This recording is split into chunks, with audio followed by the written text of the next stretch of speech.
Crezi că e prea devreme să întrebăm pe cineva la 16, 17, 18 ani unde vrea să ducă după aia? Da.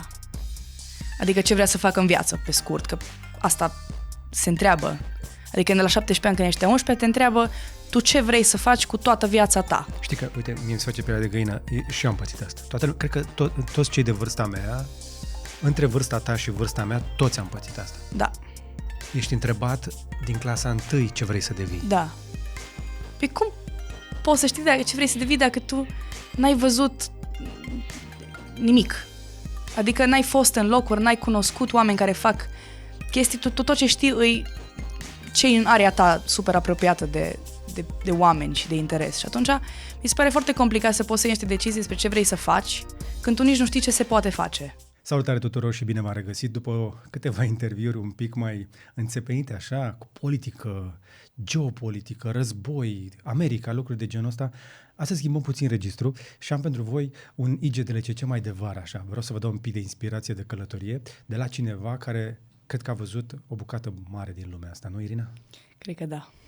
Irina Cook este invitata mea de astăzi. Probabil nu ați auzit încă de ea, eu cred că de aici înainte o să mai auziți.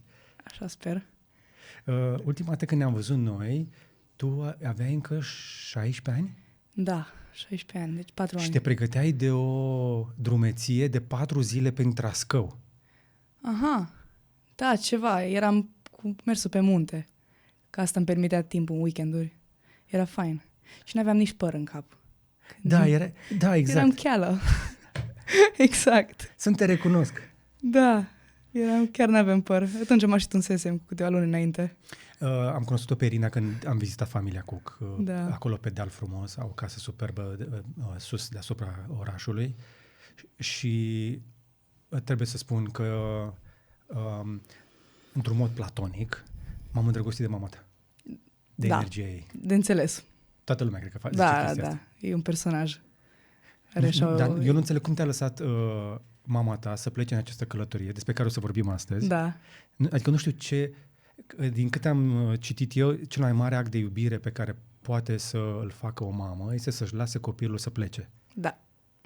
Și tu ai avut în ultima perioadă niște aventuri bune, cred că de un film. Exact, uite. Da, cred că o ajutat și faptul că l-aveam pe fratele meu mai mare, care a plecat el înainte și atunci cumva deja era obișnuită cu chestia asta.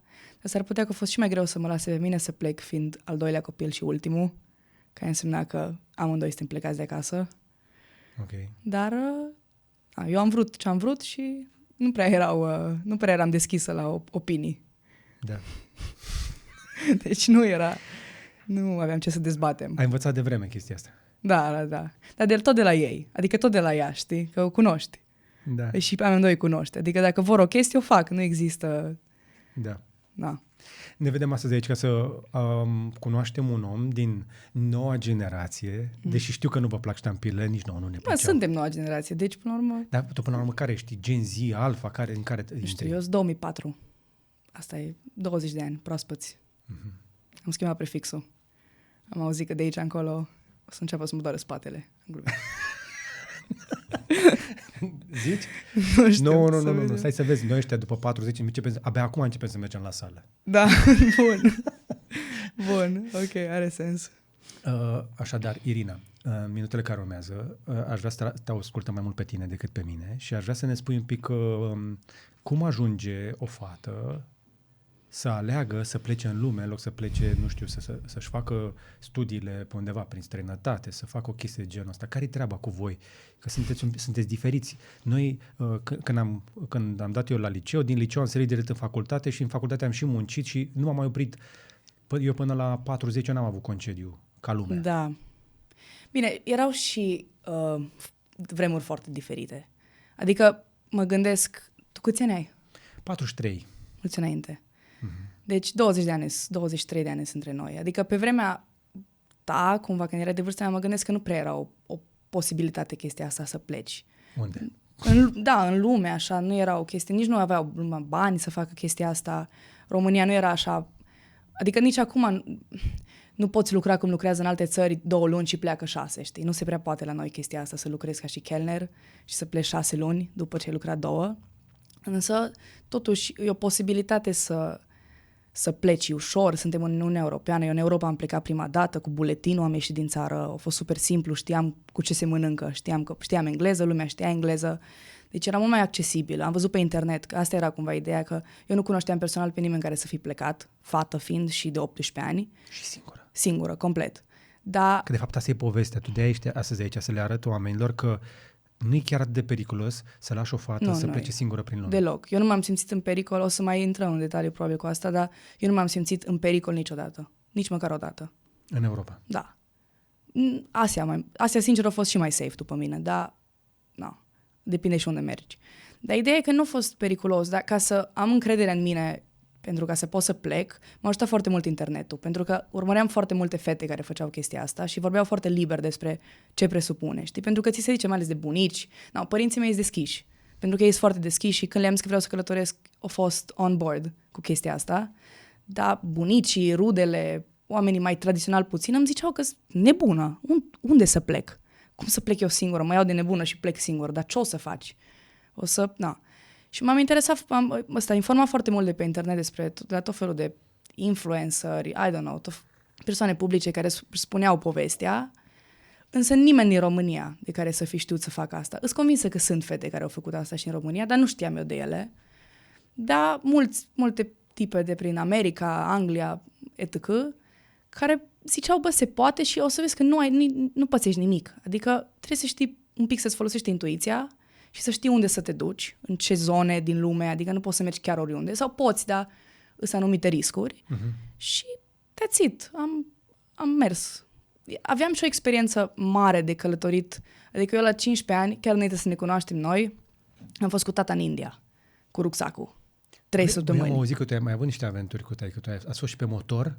Am fost până la Capul Nord, în Norvegia, 28 de zile, ceva non-stop pe motocicletă. La ce vârstă? Aveam 14 ani. Și aveai permis? Nu, în spate. Ca pasager. Nu. Încă n-am permis de motocicletă, acum îl fac. Dar am fost în multe locuri, Am fost în Vietnam cu ai mei și tot timpul mergeam, și că erau vacanțe de familie, cumva erau de familie, dar tot aveau o doză de aventură în ele, știi?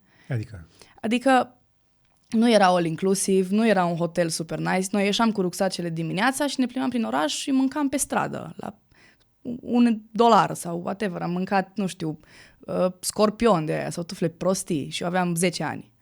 Și am prins gust de chestia asta, adică, eram super curioasă, încă râdem în familie, că tata mereu mă întreba, Irina, mergem? Da. Exact, unde? Da. Yes, girl. Deci nu, uite-l aici. Yes, tatuaj. Deci fantastic. Era unde mergem, și așa au fost multe călătorii, adică în Norvegia eu nu știam. Vrei să mergem? Unde vrei tu? Numai zi de când până când eu vin. Și încă e așa. Acum, nu chiar mai e așa mult, că am 20 de ani și mă mai duc în tripurile mele, nu numai pasager în spatele lui.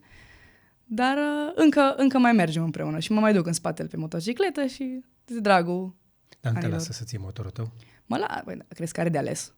Adică el are motociclete, bunicul, mama, fratele, ce să mai...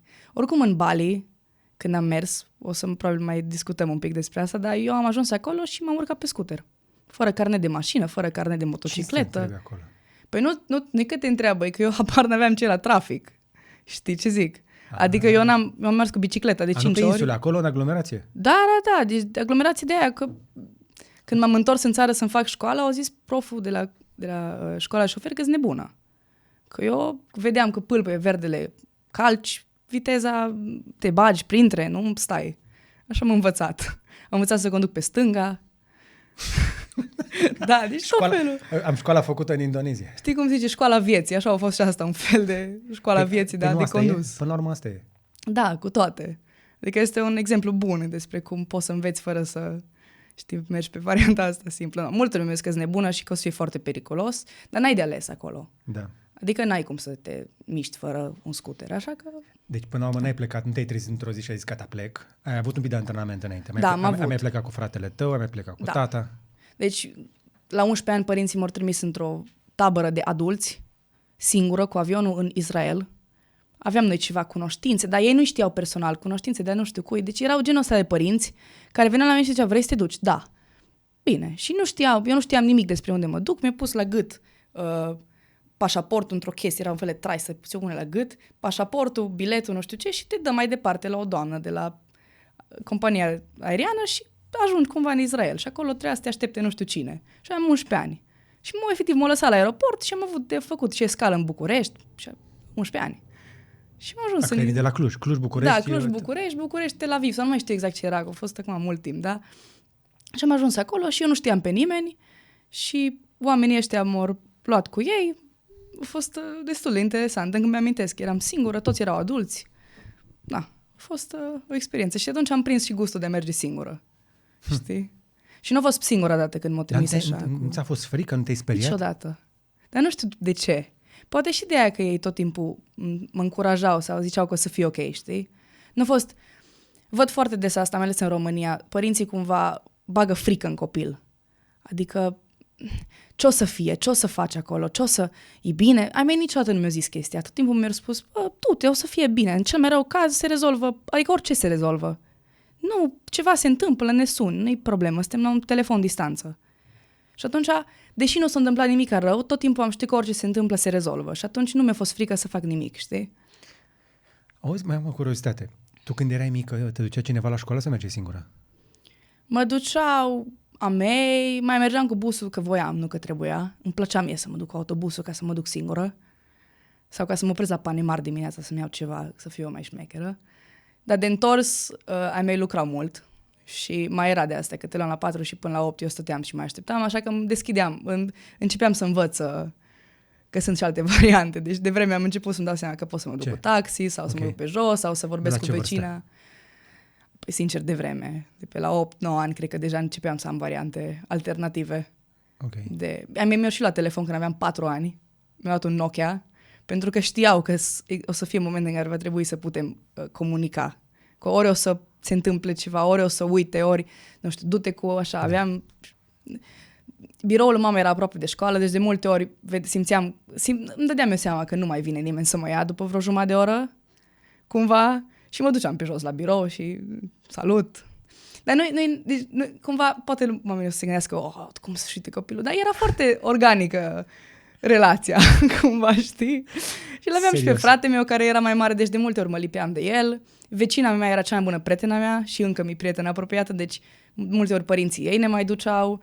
Nu eram niciodată singură, mă descurcam, dar de multe ori găseam alternative. Și nu mi-era frică să mă descurc, știi? Aveam număr de taxi, cred că știam 10 numere. Știam mama, tata, nu știu, și mai știam 2 taximetriști, ne știam pe nume. Și dacă cumva rămâneam pe undeva, îl sunam pe domnul, nu știu cum îl cheamă acum, și îi spuneam, Irina, fiica lui Ramona, puteți să mă luați de la școală să mă duceți la mama la birou? Se poate. Și vorbea după aia cu mama de plată și chestii, dacă era nevoie, că, na. Ok. Da. Deci... Eu nu cred că mama ta a făcut asta întâmplător. Ce, să mă lase așa să mă descurc? Eu nu cred că mamele fac chestia asta întâmplător să-l lase. Eu cred că știe foarte bine ce face acolo. Și eu cred că știe foarte bine ce face. Deci chiar mă descurcam de mică, da. Știi cum e asta? E că a aruncat-o în apă. Și m-a aruncat și în apă, dar mama nu putea. Mama era prea, prea mămoasă, adică nu putea să facă asta, știi? Poate știa că e bine, dar nu putea. În schimb, tata și pe fratele meu săracul primul, îl arunca în apă, l-a aruncat pe la 5 ani, zic, no, jump. Și eu am făcut not și așa și nu-mi plăcea, dar acum it proves to be good, știi? Adică știu să not, știu să fac alte chestii în apă, nu mă speriu, da. Dar țin minte că eram destul de panicată. Ok. Deci ai luat-o de mică pe cont propriu, ai învățat să te descurci. Da. Și după aia, când să călătorești în străinătate, zici că ți-a venit ușor. Foarte ușor, sincer. Și știam de vreme că vreau să fac asta, fără să zic la nimeni. Deci eu de prin a 8-a eram convinsă că eu nu merg la facultate și... Adică nu că nu merg la facultate, ci că mi-au măcar un an sabatic și mă duc în lume și văd eu după. Dar, ca să închidem bucata asta, nu a fost niciun moment în care te simți în pericol când ai mers singură la școală și te-ai întors? Când eram mică? Da. Nu, Clujul e super safe. În Gheorgheni era școala, birou era tot în Gheorgheni, acolo foarte peaceful. Okay. Bătrânei, blocuri drăguțe, era ok. Și știam zona. Da. Ai umblat un pic și prin București? Crezi că ai fi putut face la fel aici? Nu știu, eu cu București mai greu mă înțeleg. poate că e o chestie de clujeni, să zicem noi așa, și tot timpul ea, știu. Dar mie chiar, nu știu, parcă e diferit tare. Adică dacă să ieși pe cont propriu, parcă nu mă simt foarte welcome. Am mai fost cu oameni care sunt din București și atunci parcă încep să prind gustul. Că mă duc unde trebuie, dar așa, pe cont propriu, fără să știu unde trebuie să mă duc, nu m-am simțit foarte safe. Nu cred că mi-e așa periculos București. Uite, a fost, acum 2 săptămâni a fost în București, ăsta, ai show Speed. Da, am văzut. Și a început în Ferentari. Am văzut. Noi mai spunem aici Ferent, Texas. Ok, are sens. Nu s-a întâmplat nimic nasol și a stat o bucată. Da. Adică mi se părea foarte chill. Prin comparație l-am văzut pe băiatul ăsta, Cătălin, mi se pare, care face Backpack Your Life. Are canal de travel. Și era undeva prin Lima, în Peru. Bine, acolo e altă lume. Da, dar eu vin din Cluj, nu știu, mi se pare totuși diferit. Adică simțibil, trebuie să fii mai precaut, după mine. Ok. Adică și ca fată singură nu m-aș plimba. Nici nu știu, nu. Cumva că dacă nu știi, nu te bagi, știi? Dar sunt convinsă că dacă ești de aici, știi pe unde se merge, știi unde trebuie să fii. Adică eu nu-mi dau seama în ce zone nu trebuie să fiu, dacă sunt zonele alea. Dar oare și există? Atunci, eu nu-mi dau seama. Nu știu dacă mai există. M-aș bucura să aud poate de la cei care se uită la noi, Da, că nu mai îmbol poate nopțile așa de mult prin oraș, că sunt, exact. stau în nord aici. Dar, nu știu, mai e vreun loc în București unde te simți în nesiguranță noaptea? Pentru că și străinii care vin aici sunt uimiți de cât de chill Da, și-au de bine, chestia safe asta. Chiar nu știu, adică nu pot să-ți zic, pentru că n-am fost în București de tare multe ori și dacă am fost cu familia sau mai mulți prieteni, deci când suntem în grup de 10, nu se... Dar în orașele mai mici deja nu mai e o problemă asta. În Cluj mie nu mi se pare nu m-am simțit unsafe mai niciodată. Okay. Bine, noi și stăm aproape de centru și atunci am așa o rută destul de familiară pe care o umblu sau o frecventez, știi? Bine. Începem călătoria? Începem. De unde vrei? De unde vrei să începi? Păi hai că încep așa rapid, cumva din a 8-a, cum m-am gândit și mergem... Ai un plan dintre 8-a? Păi, dintre a 8-a știam cumva că, fiindcă fratele meu a plecat la facultate când eu am terminat a 7-a, el a plecat în Londra. Că așa se făcea. Adică dacă aveai cumva norocul să poți să mergi în Londra, mergeai. Nu prea aveai, adică nu luai alte decizii, știi? Da. Aveai privilegiul ăsta ca și român, cu părinți care s-au chinuit să devină cineva, tu aveai privilegiul să mergi în Londra, păi mergeai. Și nu prea nici nu a venit de la el neapărat să se gândească dacă să facă altceva sau nu. Și tot a fost încurajat de toată lumea să meargă, o mers. Și atunci eu cumva am avut o experiență cât de apropiată posibil despre ce înseamnă Londra sau facultatea în străinătate, asta clasică. Revenim la IGDLCC îndată ce-ți spun despre sponsorul nostru, Darkom Energy, cei care ne garantează că nu ni se sting luminile din studio, adică nu avem niciodată pene de curent. Panourile fotovoltaice, invertoarele și bateriile sunt inima sistemului nostru energetic și cred cu tărie că sunt investiții importante, dar și rentabile. Cu acest sistem am economisit deja mii de euro la facturi, dar și mai important avem electricitatea garantată, fără fluctuații care ne pot defecta electricele și electronicele. Dacă ai în plan să construiești, să renovezi orice fel de clădire, inclusiv industrială, alege o soluție solidă de generare și stocare de energie. Noi colaborăm cu echipa Darkom Energy și îi recomandăm. Dar te-aș întreba o chestie. Crezi că e prea devreme să întrebăm pe cineva la 16, 17, 18 ani unde vrea să ducă după aia? Da. Adică ce vrea să facă în viață, pe scurt, că asta se întreabă. Adică de la 17 ani când ești 11, te întreabă tu ce vrei să faci cu toată viața ta. Știi că, uite, mie mi se face pielea de găină și eu am pățit asta. Cred că toți cei de vârsta mea, între vârsta ta și vârsta mea, toți am pățit asta. Da. Ești întrebat din clasa 1 ce vrei să devii. Da. Păi cum poți să știi ce vrei să devii dacă tu n-ai văzut nimic? Adică n-ai fost în locuri, n-ai cunoscut oameni care fac chestii, tu tot ce știi îi ce e în area ta super apropiată de oameni și de interes. Și atunci mi se pare foarte complicat să poți să iei niște decizii despre ce vrei să faci când tu nici nu știi ce se poate face. Cumva eu călătorind am descoperit că există 1.000.000 de joburi de care nu știam că există.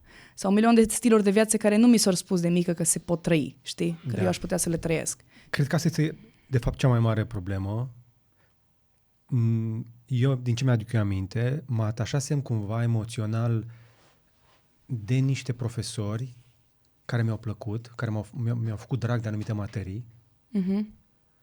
Și de pe urma chestiei astea, părinții încep să încerce să-și dea seama încotro să te împingă repede, ca să te duci mai departe în carieră, să te pui pe picioarele tale. Și și întrebat atât de mult timp, încât la un moment dat cineva, fără să-și dea seama, îți face inception. Îți plantează o idee în cap. Exact așa a fost la fratele meu. Sau, nu vreau să vorbesc în numele lui, dar cam așa mi se pare că a fost la început. Era bun la mate, IT-ul e de viitor. What you gonna do? Da, go for it. Mergi la facultate de IT, o terminat-o, bine, în Londra, a venit înapoi acasă și a luat un job în IT, o rezistat 3 luni și el a fost mai afectat ca alții. Deci după 3 luni eu l-am văzut și am zis, Victor, nu se poate. Nu era bine, se vedea pe el că nu-i bine pentru el. Fantastic. Și s-o remarcat și el chestia asta și a început să-și găsească alte chestii. Acum îi DJ de weekend, deci asta face deja de vreo 3 ani, a fost și la Electric, de acolo și vin, de aia sunt un pic obosită. Nu se vede. Nu se vede, bun, mă bucur. Iar direct din Electric am mers acasă, mi-am făcut bagajul și am venit la aeroport. La vârsta asta încă poți. Încă poți, da. Da, și și-o găsit cumva alte chestii, încă își găsește ca toți restul, dar e și asta, e parte din distracție, știi, să habar n-ai ce faci. Care nu prea ai voie. Mi se pare că nu-i văzută ca și o chestie bună. De că cine? De societate așa, să nu știi ce faci. Și să societatea românească. Societatea în general, dar românească mai ales. În general e chestia asta, că îți văzuți așa, cumva ești pierdut. Da. Nu știi ce faci. Dar ce fain e să fii pierdut? Acum, tu n-ai apucat să cunoști chestia asta, dar tu cred că încă mai vezi unele dintre umbre ale comunismului și ale foamei. Da, se simte, mai ales când ieși în exterior și vorbești cu câte un om din vest, cumva, Olanda sau ceva țări de astea și auzi cumva ce percepție au asupra chestiilor și eu am trăit foarte bine, eu am trăit ca ei, cumva. Am copilărit foarte ok, am avut o viață super... Te-ai născut după 2000, ești altă generație. Da, și în Cluj, adică am avut o viață foarte, foarte, foarte bună. Dar văd așa după niște percepții sau, nu știu, preconcepții care le au ei și ne zic, dar nu e așa simplu cumva, că la noi oamenii au trecut prin multe și le-a fost foame și eu mai aud, adică părinții mei aveau 20 de ani când a venit Revoluția. Erau exact de vârsta mea, exact acum. Deci ca și cum eu până acum aș fi trăit în comunism cumva, nici nu pot să nici nu știu cum să mă gândesc la chestia asta, știi ce zic? Adică am fost în, cred că am gen 50 de țări văzute și să mă gândesc că ei au avut complet o altă viață față de mine. Na? Și... Eu n-am văzut nicio țară până la 22. Așa ai mei, cred că, ceva de genul. Na. Și ei au fost încă bine, dar și văzutul țărilor nu mergeau în vacanță. Tata mergea să cumpere casete să le vândă pe Oser, că de asta pleca din țară. Mergea în Polonia. Și mergea cu autocarul de toți și se întorcea numai el cu șoferul. Că toți restul rămâneau acolo. Dar el chiar voia să vină înapoi. Na. Deci sunt niște povești foarte interesante și mai povestesc la lume, știi? Și ei parcă mulți din ei habar n-au că asta se întâmpla atunci. Da. Pentru că am prieteni care părinții lor în anii 70 au fost în Bali. Cum adică? Pentru mine chestia se în 70 nu. Sau îți pot povesti cum era pe Coasta de Azur în anii 70. Exact. What the hell, știi? Ce? Da. Da, asta e. Adică până la urmă și noi o să povestim așa în câțiva ani și alte societăți nu o să pot să povestească chestii de genul ăsta. Să sperăm că o să fie așa. Adică eu copiilor mei o să le povestesc ce am făcut, dar sunt convinsă că alți oameni care acum au 20 de ani nu trăiesc aceeași viață ca mine. Și nu mă refer la România, mă refer la alte țări. Deci se schimbă, cuvântățile. Tu împreună cu alți oameni de vârsta ta, cred că sunteți cel mai bun lucru care ni se poate întâmpla nouă ca țară după Revoluție. De ce? Pentru că ai șansa asta să te desprinzi de foamea aia și de frica comunismului. Că, de fapt, comunismul, în esență, a pornit ca o idee bună. Da. Implementarea lui a fost, evident, catastrofală, pentru că orice idee în asta egalitară duce în cele din urmă la dictatură. Da. Mai aud, știi, și opinii de astea, cumva, de la tot felul de persoane de prin vest, care cumva mă irită, pentru că e personală, despre cum ar trebui să fim comuniști sau ar trebui să facem nu știu ce, pentru că ei vin dintr-o lume foarte Cum? Am mai auzit opinie de genul am cunoscut un olandez, l-am dat și îmi spunea că el vede comunismul ca cea mai bună chestie și că ar trebui să ne switch-uim spre un regim comunist. Și mă uitam așa și mă gândeam, da, adică nu-i first hand experiența, dar eu aud povești din comunism și cumva mă iritau genul ăsta de... Și noi am avut un comunism light. Nu știu cât știi. Da. Nu știu dacă ai răbdare să citești Arhipelagul Gulag ca să înțelegi comunismul sovietic. Noi n-am avut comunism sovietic, noi am avut comunismul un pic mai românesc, așa. Da. Al nostru a fost light prin comparație cu ce a fost de la Nistru încolo, dacă vrei. Da, și cumva eu știu, adică văd, chestia aia e cea mai ciudat, după 35 de ani se simte și se vede că am trecut prin asta. Logic, că 35 de ani nu e așa mult timp încât să poți să se șteargă traumele astea rămase după anii ăia. Dar îți zic străinii că văd comunismul ca o variantă? E un curent acum, mi se pare, de oameni care s-au săturat de capitalism, de libertatea asta, cumva ăștia din vest, așa, știi? S-au săturat de capitalism. Da, de fapt, că asta era cumva și în Bali, vedeam chestia asta, de mulți vestici veniți și ziceau ce bună e viața asta simplă. Păi bună mă, că tu ai 2000 de euro pe lună, dar salariul lor e 200 și ce bine ți ții aici în Bali, știi? Adică e o chestie, și mie îmi plăcea foarte mult, dar eu cheltuiam de 10 ori cât cheltuie un localnic. Păi așa, da, asta viață. Dar nu poți să spui că am venit aici să învăț ce înseamnă viața asta simplă sau ce înseamnă să te bucuri de un coconut, de o nucă de cocos pe plajă. Da, dar tu stai într-o vilă și ai 10 oameni care, servitori până la urmă, că asta îți curăță după tine, îți gătesc, îți fac toate chestiile astea și ok, e fair, că îți plătiți cât, asta îi acolo, dar nu poți să zici că te-ai săturat de țara ta și tu vii aici eu așa o văd, vii aici să vezi cum e viața simplă, pentru că de fapt viața asta pe care tu o duci în Bali îi datorită unde te-ai născut și cine ai fost și banii care tu îi faci acolo, că foarte mulți lucrează remote, știi? Dar asta e tot. Eu n-am o problemă cu... vor fructele capitalismului. Exact asta e, știi? Te bucuri de ce ți oferă, dar comentezi și te duci. Dar tu n-ai avea cum să trăiești viața pe care o trăiești în Bali dacă nu te-ai bucura de ce ți oferă. Dar povestește-mi o conversație cu un astfel de om, pentru că nu ești prima persoană care îmi zice lucrul ăsta. Eu credeam că sunt doar câteva cazuri izolate. Înțeleg că este un curent, mai ales prin mediul universitar, spre exemplu, din Franța. E adevărat? Tineri din Franța încep să încline mai mult către comunism. Da. Francezi n-am cunoscut mai deloc în 2 ani de călătorit. Nu știu exact de ce. Nici nu sunt așa de mulți. Că cunoști mulți, cum să zic, în Bali cunoști australieni că vin foarte, foarte mulți ruși. Foarte mulți ruși în zona aia. De înțeles cumva că pleacă și ei de acasă acum și și foarte, nu știu exact care e curentul. Lăsăm rușii, trebuie să vorbim despre ei, pentru că înțeleg că sunt peste tot prin Asia, peste tot unde pot călători. Da. În Europa le e mai greu. Da. Dar zi-mi de occidentali cu care interacționezi. Eu tind să mă înțeleg mai bine cu oamenii care sunt mai apropiați ca și istorie sau ca și pământ cu noi. Foarte bine mă înțeleg cu turcii, cu slovenii, cu ăștia din zona asta. Cu rușii mai greu, că sunt mai diferiți un pic.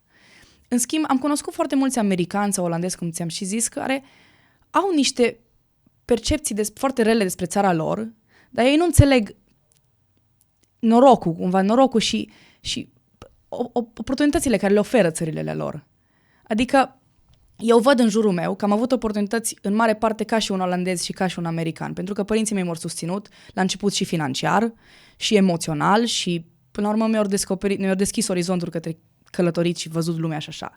Dar văd în jurul meu în România cât de mulți nici nu au ideea că ar putea să călătorească sau percepția că asta e o realitate, că ar putea să-și facă realitate lumea asta de călătorit și de trăit în alte locuri și de văzut lumea și nu trebuie să-ți fie greu. Nu trebuie să-ți fie greu constant, nu trebuie să muncești 12 ore pe zi, nu trebuie tot timpul să faci ce vor alții, să faci chestii pentru alții, nu știu, și în România și pentru părinți, tot timpul trebuie să te asiguri că părinții tăi sunt fericiți cu ce faci, că bunicii tăi sunt fericiți cu ce faci, să-i ajuți, ceea ce e foarte fain, dar câteodată poți să vezi și un pic mai departe de chestia asta și să te gândești tu ce vrei, ca să n-ajungi să fii frustrat la 40 de ani.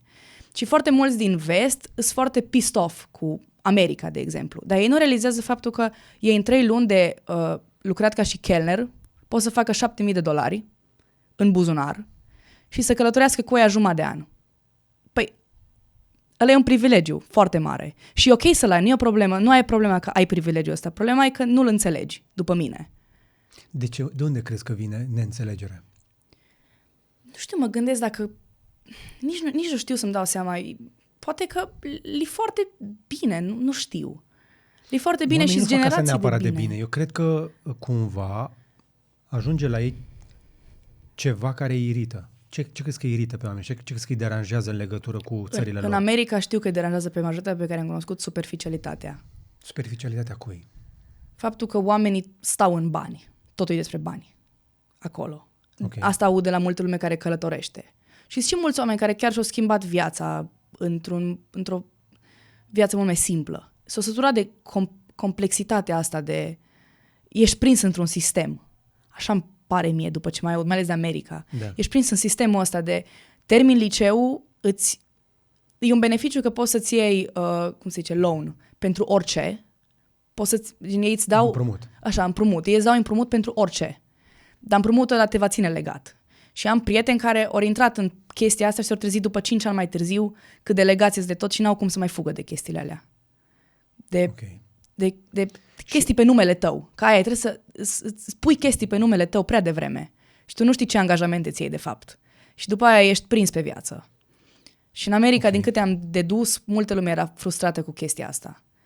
Pentru că nu-i obligă nimeni să ia credite. Nu, dar asta se face. Facultatea ți-o iei pe credit, cumva casa ți-o iei pe credit. Dacă vrei să începi un business, ți se oferă bani pe credit pentru orice. Nu e ca la noi că trebuie să dovedești că ești cineva. Ei îți dau pentru orice. Dar ei știu bine că foarte posibil să-i faci înapoi și după aia te-or prins pe viață. Ești gata.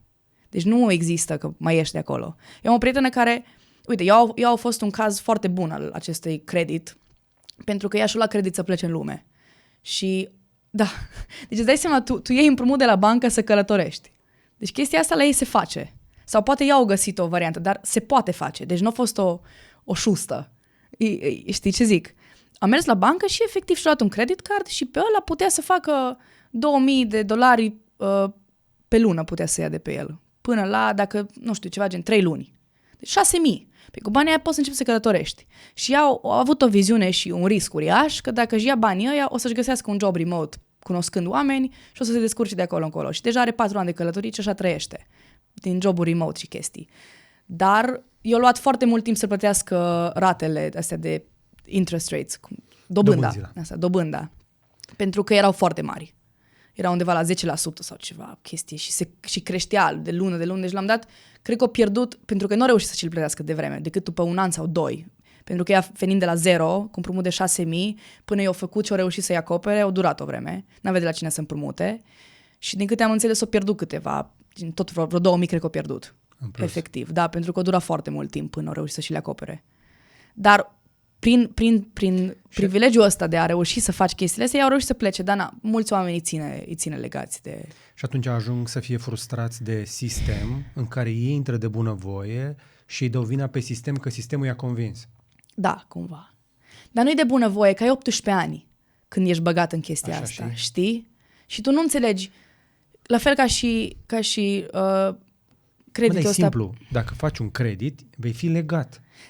Da, chestia e că asta vorbeam și cu tipa asta. Ei nu înțeleg la 18 ani ce înseamnă chestia asta. La fel cum își iau pentru facultate. Li se spune, trebuie să-ți iei pentru facultate și l-am dat să-l plătești înapoi. 100 și ceva de mii se ajunge să fie la sfârșit cu dobândă. Asta depinde ce facultate, că sunt facultăți care te costă 200. În America ăsta e trendul. Să mergi la o facultate bună, acelea scumpe. Și eu cunosc mulți. Și devin tot mai scumpe. Și devin tot mai scumpe. Și se încurajează să faci asta, știi? Și te bagi în chestia asta, te adâncești în chestia asta încât nu mai vezi nimic în rest. Și din cauza că și sunt îndatorați la hustle culture de ăsta, așa... Ok. Toxic, zic ei. Na. Eu nu știu exact personal first hand să văd cum îi... Nici n-am fost în America, am fost când eram mică, dar nu se pune cumva. Dar văd așa că sunt frustrați de hustle culture ăsta în care oamenii merg după bani. Este și, l-am dat, era ceva poză virală pe internet, un tip care leargă pe o bandă lergat și banii sunt în față, știi?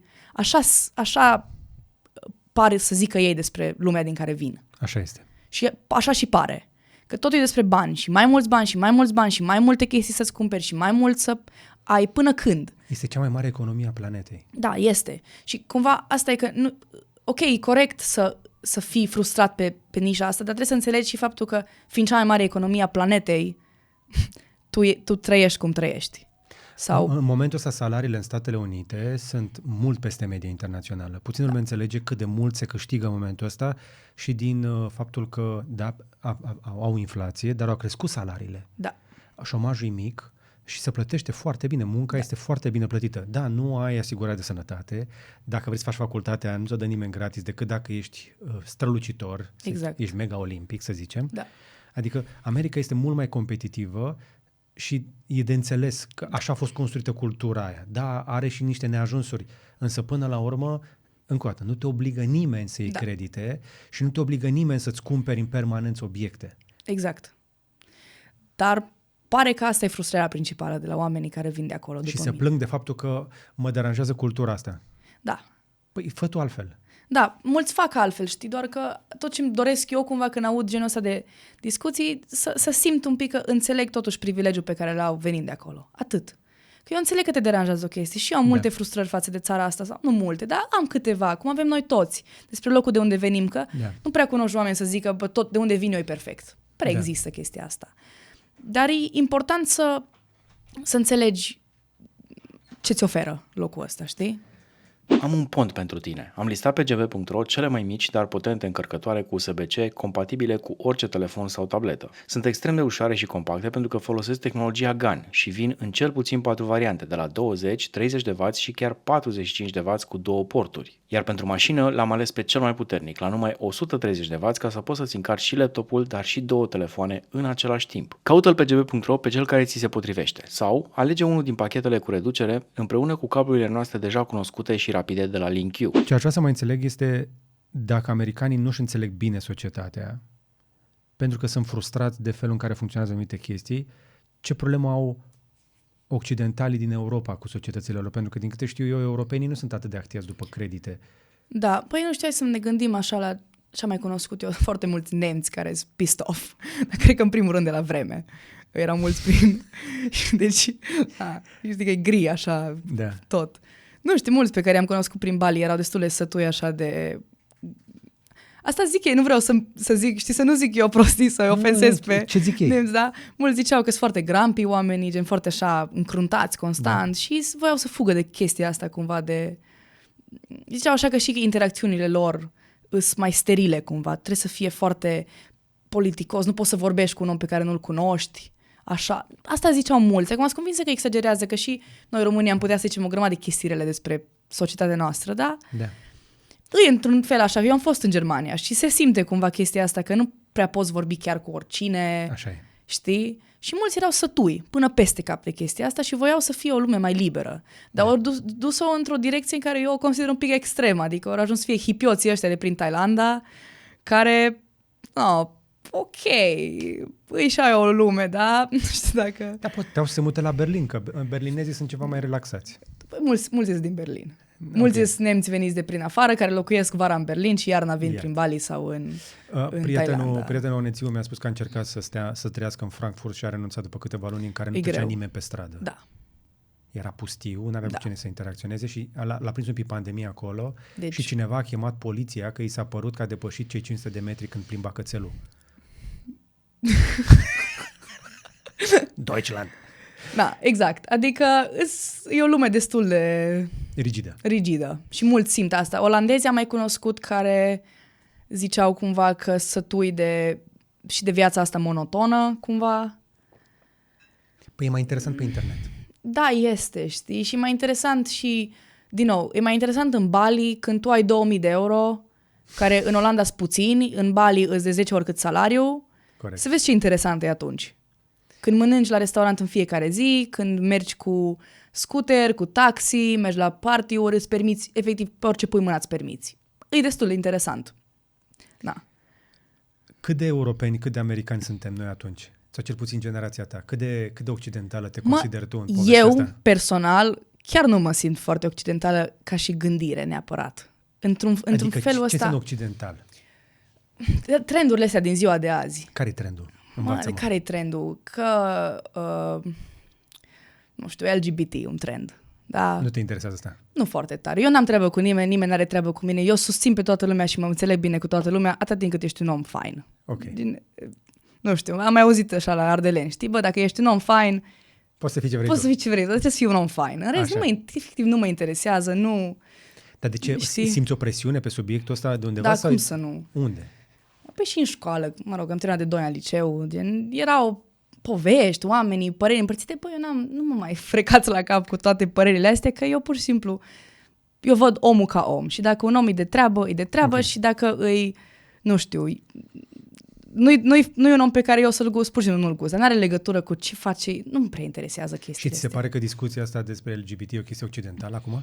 Da, e foarte occidentală și e foarte discutată și să nu știu, iarăși încă o chestie care mi se zice foarte des mi se zice când merg în locuri că, vai, Rina, ce... Cumva, dar de apreciere simt că mi se zice că ce directă îs. Ok. Bă, eu nu știu dacă îs directă sau pur și simplu zic ce cred.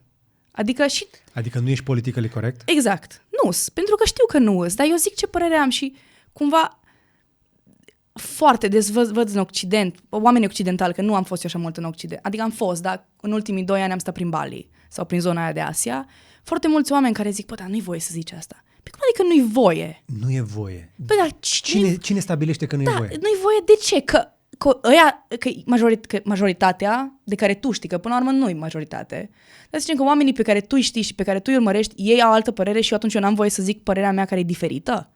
Eu n-am zis că părerea lui e greșită, eu îți spun opinia mea personală, cumva. Și des aud chestia asta, că eu nu vine să cred că e asta, dar și eu cred aceeași chestie. Ok, dar eu nu sunt aici să ofensez pe nimeni, eu pur și simplu dacă mă întrebi, îți spun.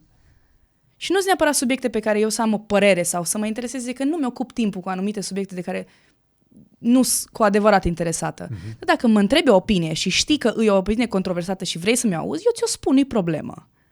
Că nu mi-e frică, știi ce zic? Da. Nu am frică să zic ce Dar gândesc. știi care e chestia? Că cei mai mulți oameni care interacționez îmi spun cam același lucru pe care mi-l spui tu cu diferite grade de asprime. Da. Dar n-am auzit pe nimeni să spună nu, ar trebui să vorbim în fiecare zi despre tot curcubeul și trebuie neapărat să-ți prezinți prenumele Da, nu. și toate chestia astea. Nu am auzit pe nimeni să vină să țipe la mine cu chestia asta. Eu cred că este încă o chestie artificială. Este. Ca aceeași frustrare în legătură cu creditele, ca aceeași frustrare în legătură cu oamenii ursuți din Germania, din Frankfurt. Adică eu cred că ne agățăm de niște nimicuri pentru că nu avem probleme reale în Occident. Exact asta e. Și cumva asta simt eu la mulți vestici sau occidentale, așa că discută despre niște chestii despre care nu le pasă, doar pentru că despre asta se discută, că n-au ce discuta. Cumva. Cum adică n-au ce discuta? Adică, cum zici, nu au probleme reale, n-au chestiile lor, n-au problemele lor și atunci aleg să discute despre tot felul de nonsensuri despre care nu-i nevoie să ne ocupăm timpul cu a dezbate anumite chestii sau a crea noi pronume sau noi chestii, gen... Dar crezi că o fac din plictiseală sau sunt plantate și promovate? Ambele, aș zice, sincer. Ambele. Adică sunt plantate pentru că îți plictisiți. Așa e. Eu așa o văd. Da. Și eu de multe ori răspunsul meu când mă întreabă, du-te îmbrățișează un copac, știi? Atinge iarba. Atinge iarba, du-te fă un hike singur, vezi cum e să te întâlnești cu ursul, vezi cum e să se Cum e să te întâmple. întâlnești cu ursul? E destul de scary, dar e fain. Dar știu cum ai făcut când te-ai întâlnit cu Eram ursul. pe Via Transilvanica. Dacă cineva vrea să facă o chestie faină în țară, Via Transilvanica. Da, recomand. E excelent. Păi era ursul, a trecut pe lângă noi un pui de urs și atunci ne-am cam panicat Dacă că e puiul, e mami în spate. e rău. Și am început să avem spray de urs, aveam fluier, eram echipate, tot timpul se echipate Deci cu tot ce fluier, trebuie. spray. Fluier, spray și de piperdale pentru căței și o boxă cu muzică, dar orice zgomot e important. Trebuie să trompăi, să urli și am făcut asta și a dispărut. Am stat un pic în zona în care eram, pentru că noi trebuia să trecem peste unde ursul era, cumva, peste drumul pe care el era, știi? Unde pe Via Transilvanica te-ai întâlnit cu ursul? Bine, acum sunt peste tot, că sunt mii. Mă, dacă nu mai știu unde eram, undeva, gen ziua 6, după Bucovina, după zona aia de Bucovina. Și erai singură? Cu o prietenă, am fost noi 2 fete. Ah. Da. Da, mă rog. Dar auzi... E lui mama, știe? Știe. Da. Și ce a zis? Dar ursul nu era adică pericolul. Mai în pericol ne simțeam în satele alea mai ciudate în care mai veneau câte unul la noi să ne întrebe de a cui suntem și cu cine suntem. Și răspunsul era numai noi. Știi? Atunci era ursul era ok. Cu ursul ne-am întâlnit mai multe ori. Da. Deci ursul nu era o problemă. Mai ciudat era când am dormit cu cortul primele 2 nopți și după aia am decis că nu mai vrem. 1, că era prea complicat și erau cazări destul de accesibile și faine. Și 2, că chiar era ciudat. Adică vedeai 2 fete tinere, eu și încă eu, nu ne simțeam foarte confortabil, știi? Că îi știu traseul, îi știu de unde vii, unde mergi, era cam... Dar asta și pentru că era foarte la început, a fost acum 2 ani. Ok. Poate exagerez, adică nu, dar nici nu era nevoie să stăm cu cortul, că... Da, să nu dai idei. Da, dar oricum, aia zic, nu era nevoie că aveam cazări și era prea greu în spate. Deci l-am lăsat. Eu am mai zis o chestie și vreau să mă contrazici că tu știi mai bine. Da. E adevărat că ursul e mai frică de oameni decât de alte animale sălbatice? Băi, nu l-am văzut în interacțiune cu alte animale sălbatice, dar de oameni e frică. Adică ursul puiuțul pe care noi l-am văzut, când au văzut că suntem acolo, eram la 100 de metri, adică, sau nu știu eu cu estimările, dar au fugit instant, adică am făcut un pic de zgomot, am urlat un pic, gata, au fugit. Dar aveai și alea la tine în caz de... Am tot timpul, pentru că ai auzit și tu de ce s-a întâmplat acum 2 săptămâni. E tragic și se întâmplă și ok, poate că îs niște protocoale care trebuie să le urmărești, dar e important să ai la tine niște... Adică eu mai auzit chestia asta, că da, nu poți să fugi. Știu și eu că nu poți să fugi, dar în momentele alea e bine să ai un spray de urs, care funcționează din câte știu. Funcționează. Deci, eu știu că funcționează nu pe urs, pentru că odată a venit un cățel la mine foarte, foarte agresiv și aici am de piperă la micuț și aici am ăla de urs. Și din, whatever, reflexe, nu știu, am scos ăla de urs și l-am spreiat. Săracul, sper că e ok în ziua de azi, că era efectiv portocaliu spray-ul. Deci era picant, se vedea că e piper, dar piper, știi? Și cățelul ăla efectiv aproape că o leșinat. Dar nu am avut instinctul, nu mai știam care și am apăsat pe spray, știi? Ok. Na. Bun. Da, hai să-ți zic un pic de la cum am ajuns, că am tot zis de locuri în care am fost, dar lumea nu știe exact. Tu trebuie să-ți faci vlog, știi chestia asta, nu? Da, știu, cumva. Adică eu mi-am documentat mare parte din chestiile pe care le-am făcut Unde? Pe Insta. Pe Insta, dar nu am eu audiență mare sau ceva, pur și simplu. Zi unde se găsesc oameni să mai caute din urmă. Pe Irina Cook. Irina Cook simplu. Irina Cook simplu, e destul de simplu. Ideea e că am fost în Europa și eu plănuiam să-mi iau un gap year. Gap year, an sabatic, e cool e foarte cool chestia asta în nord. Ei își iau câte 2-3. Deci iau 2-3 ani și îi văzut ca și normal. Adică să mergi la facultate după liceu, băi, nu poți încă să mergi la facultate. Stai un pic să vezi ce vrei să faci. Deci chiar e o chestie populară. La suedezi, la norvegieni, ăștia e o chestie foarte populară. Și, din nou, nu doar 1, 2, 3. Și mi-am luat un an sabatic cu gândul că o să merg la facultate. Am și intrat la facultate în Olanda, în Rotterdam, la o facultate de graphic design. Chiar o facultate foarte faină, am și fost să o vizitez. Eram foarte deschisă să merg, dar speram că nu o să merg, cumva. Adică speram că totuși în anul ăla o să, nu știu, îmi vin alte idei sau o să mă... Ai văzut ce se întâmplă cu AI în ultimul an, nu? Pe graphic design. Am văzut, cam. Și te mai duci? Nu mă mai duc, dar nu are legătură numai cu AI-ul. Are legătură că nu voiam eu să locuiesc nici în Rotterdam 4 ani. Era cam un angajament prea mare pentru mine acum.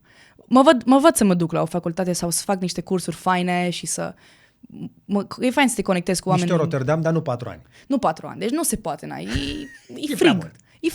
E frig și e gri și am un amic care era acolo și îmi zicea că sunt 11 grade în iunie. Păi, nu vreau, mulțumesc, știi?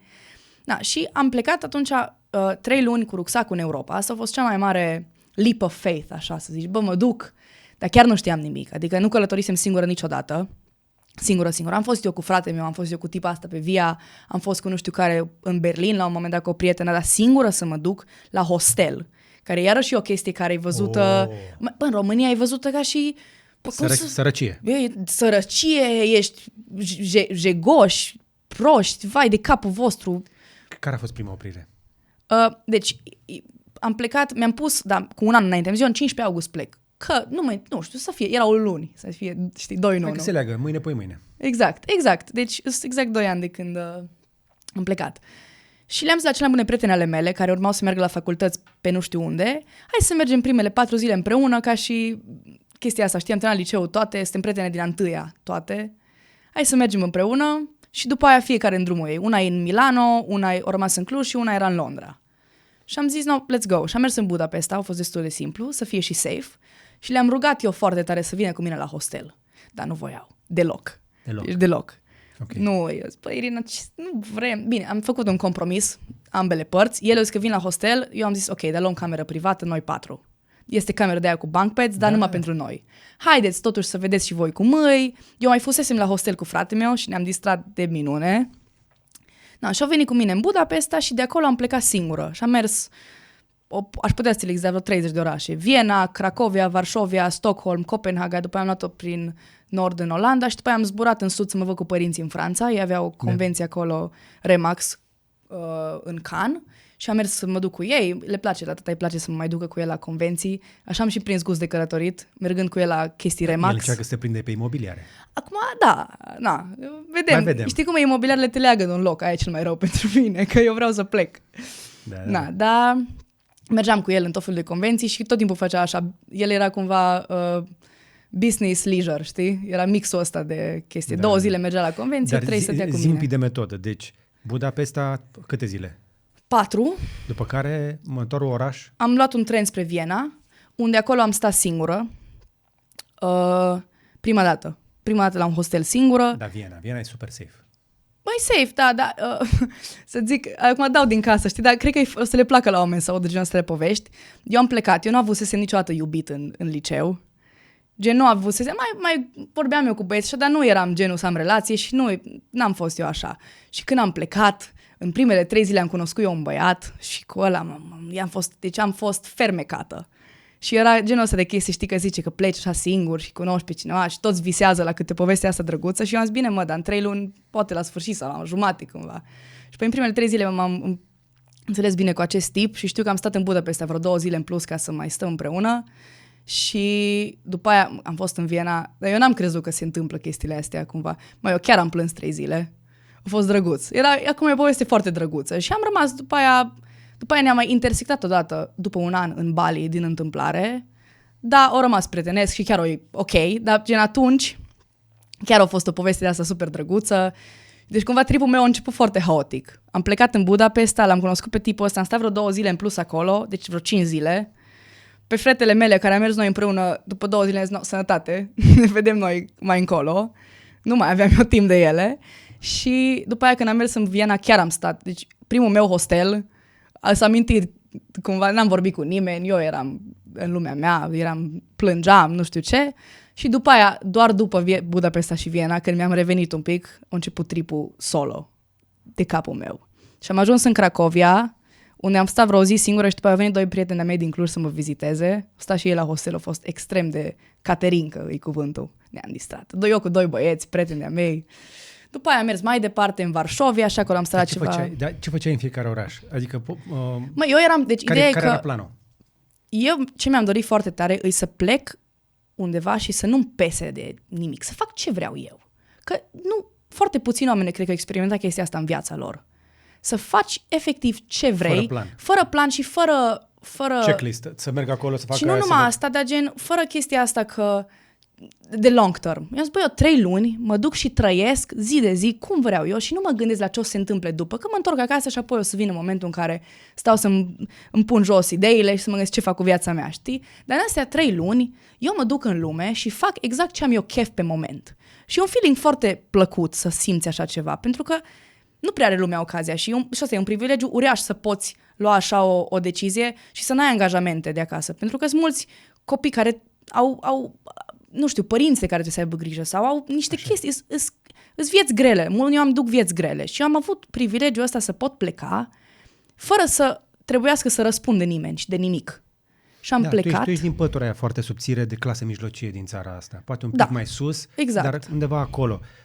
Poate cu puțin noroc o să se îngurașe pătura asta, dar e subțire încă la noi. Da, dar pătura asta, nu totul e despre pătura asta, e și despre mindset. Că până la urmă, cumva, nu vreau nici să zic că oricine poate, pentru că nu oricine poate la fel ca mine. Dar spune cât e o noapte la hostel? 20 de euro. În Cracovia era un hostel, era 22 de euro și avea mic dejun, cină inclus și, asta e cireașa de pe tort, bere nelimitată. 2 ore pe seară. No, știi berea aia cum mergea? Era distractiv. O bere cât 2 șnițele. Exact. Dar fii atent, o să-ți fac o mică confidență aici de față toată lumea. Eu la ultimul târg, când am fost la Barcelona, m-am dus la hostel. Serios.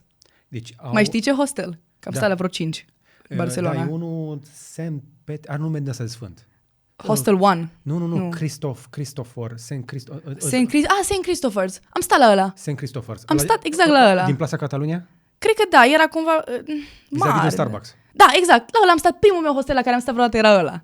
Nu cred. Da. În Barcelona? În Barcelona. Am fost la 18 ani, am plecat, eu făceam 18 ani în 27 și în 26 mai, la ora 8, cu procură, pentru că aveam 17, am plecat cu frate meu la Barcelona. Pentru că mă întreba părinții, vrei majorat, vrei nimic, lăsați-mă să mă duc în lume. Fantastic. Și asta a fost cadou al lor mei de ziua mea de 18 ani, să mă duc în Barcelona 4 zile cu frate meu și ei au plătit tot.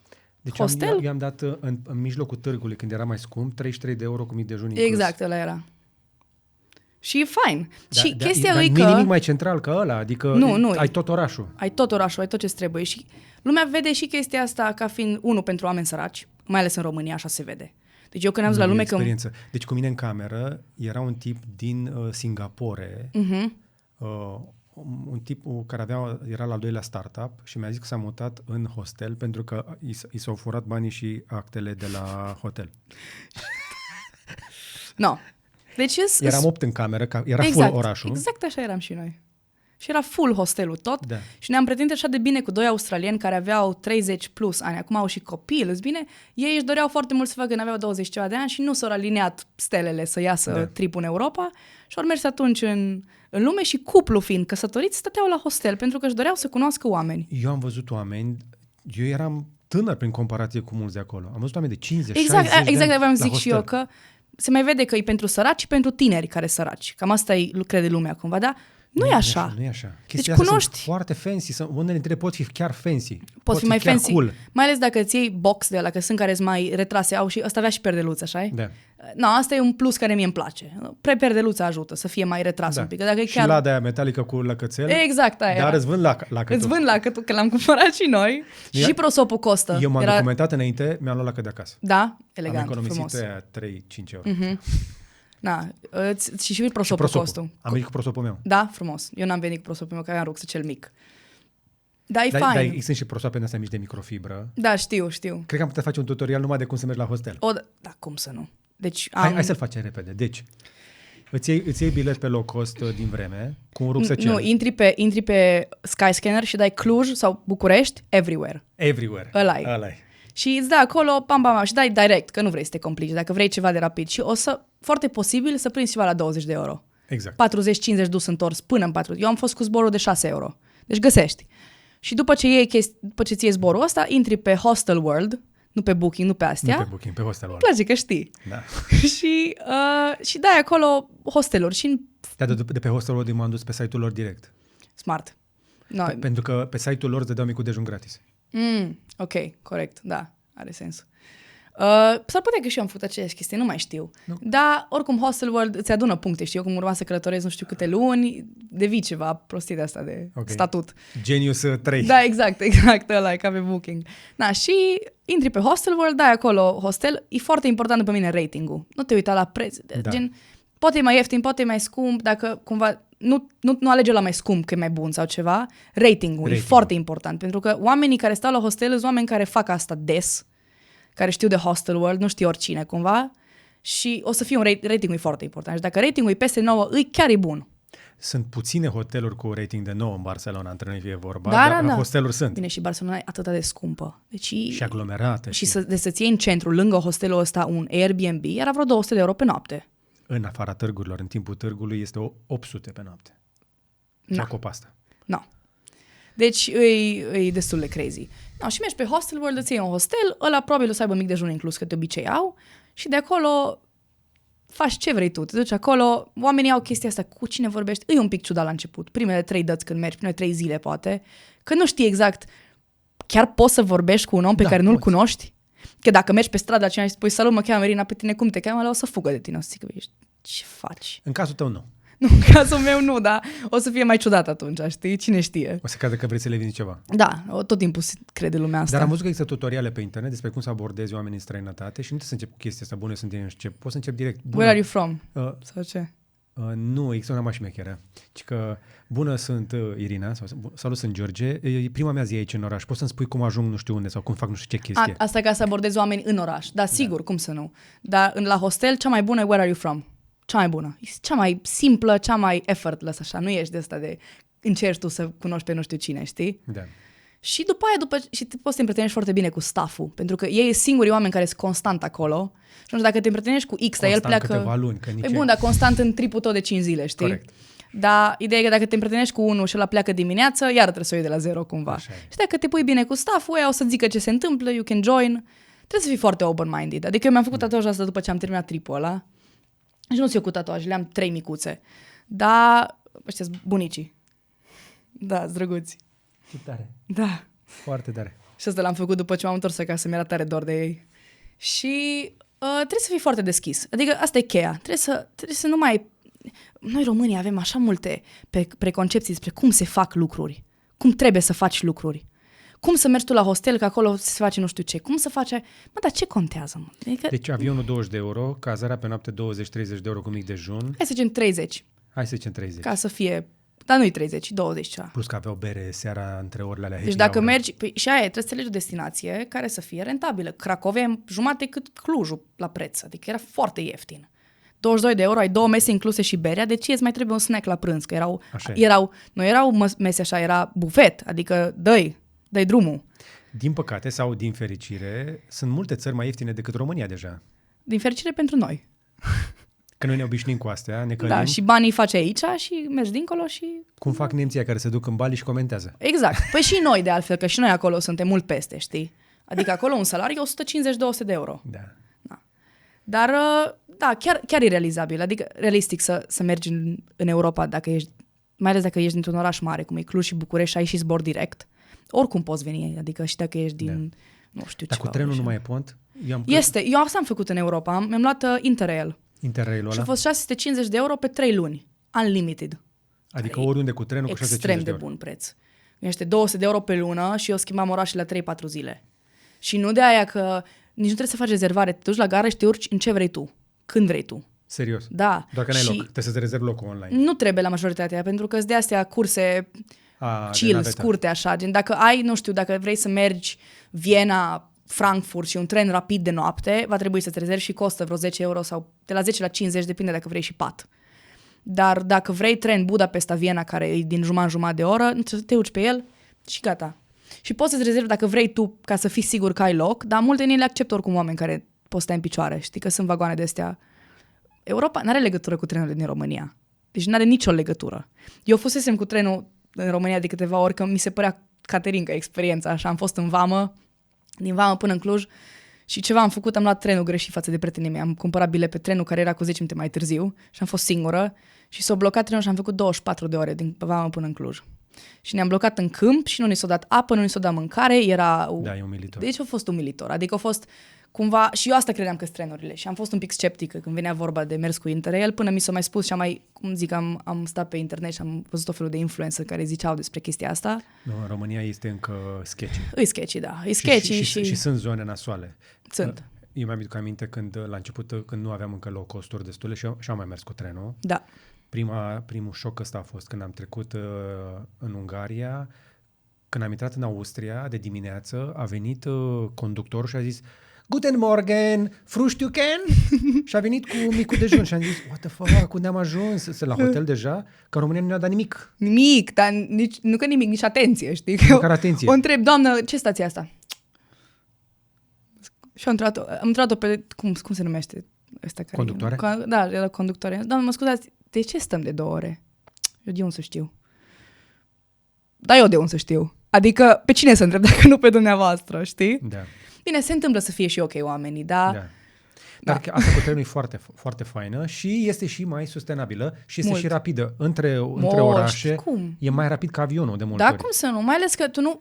Dacă vrei să vezi continentul ăsta fain și vrei să faci o tură de asta mai lungă, E mult mai fain să mergi cu distanțe mai micuțe, știi? Poți să te oprești. Dacă de exemplu, te decizi că vrei să schimbi, nu ai un booking făcut, nu ai nimic, nu depinzi de cineva și încă o chestie, ce zici tu cu avionul ăsta 20 de euro, dar te mai costă drumul la aeroport, exact. Te mai costă prostile prin aeroport, exact. După aia când ajungi acolo, aeroportul e departe, gara e în centru. Deci e o diferență mare, că eu, de exemplu, de la gara din Barcelona am umblat până la hostel. Știi? Da. Am avut noroc, mă și uitam să-mi iau hostelul. Eu am luat aerobusul ăla. Autofelul. Da. Da, ideea e că în principiu găsești foarte multe hosteluri în zona gării pentru că știu că oamenii vin logic. Cu trenul. Și îți mai zic o chestie. La fel în Roma, la fel în toate orașele mari. Exact. Îți mai zic o chestie. Sunt foarte mulți oameni de vârsta mea. Eu nici nu știam de pontul ăsta și, să zic sincer, nu m-am interesat foarte mult înainte, dar poți să câștigi interrailuri gratis. Cum? Eu am foarte mulți prieteni. Nu știu exact. Dar am 5-6 prieteni români care au câștigat genul ăsta de trenuri. Eu sunt băgat la niște newslettere, pe la Deutsche Bahn, pe la SBB, prin Elveția, prin asta că m-am mai învârtit prin zona montană pe acolo. Ce frumos. Și au din când în când, din an în pași tot felul de dealuri. Că sunt anumite trasee pe care nu te poți duce cu Interrail-ul. Sunt unele... În Elveția să știi că mai prins, da, sau mai sunt țări în care nu le place dacă ți-ai așa. din vreme. În ziua în care călătorești în Germania sau mai ales în țările astea germanice, zona asta mai Adică lor le place programarea la tot, știi? Trebuie să fie totul programat. Și e de 5 ori mai scump în ziua călătoriei. Really? Da. Okay. Dar dacă ți-ai din vreme, eu, spre exemplu, mi-am luat cu 60-70 de franci dus întors de la aeroport până pe munte. Ok, nice.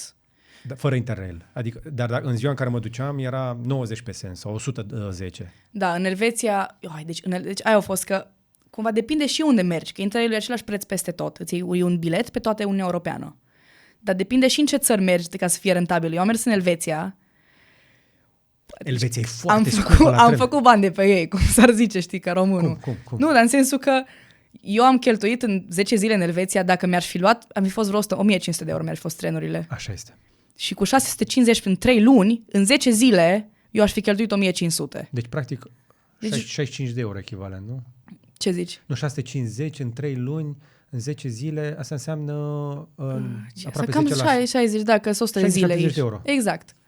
Deci era mega investiție, genul ăsta de chestii. Și îți mai zic, eu am luat biletul la full Elveția price. E foarte scumpă, dar merită văzută. Merită văzută, dar atât era de scumpă. Stai că îți mai zic o chestie. La ce hostel am stat eu în Elveția.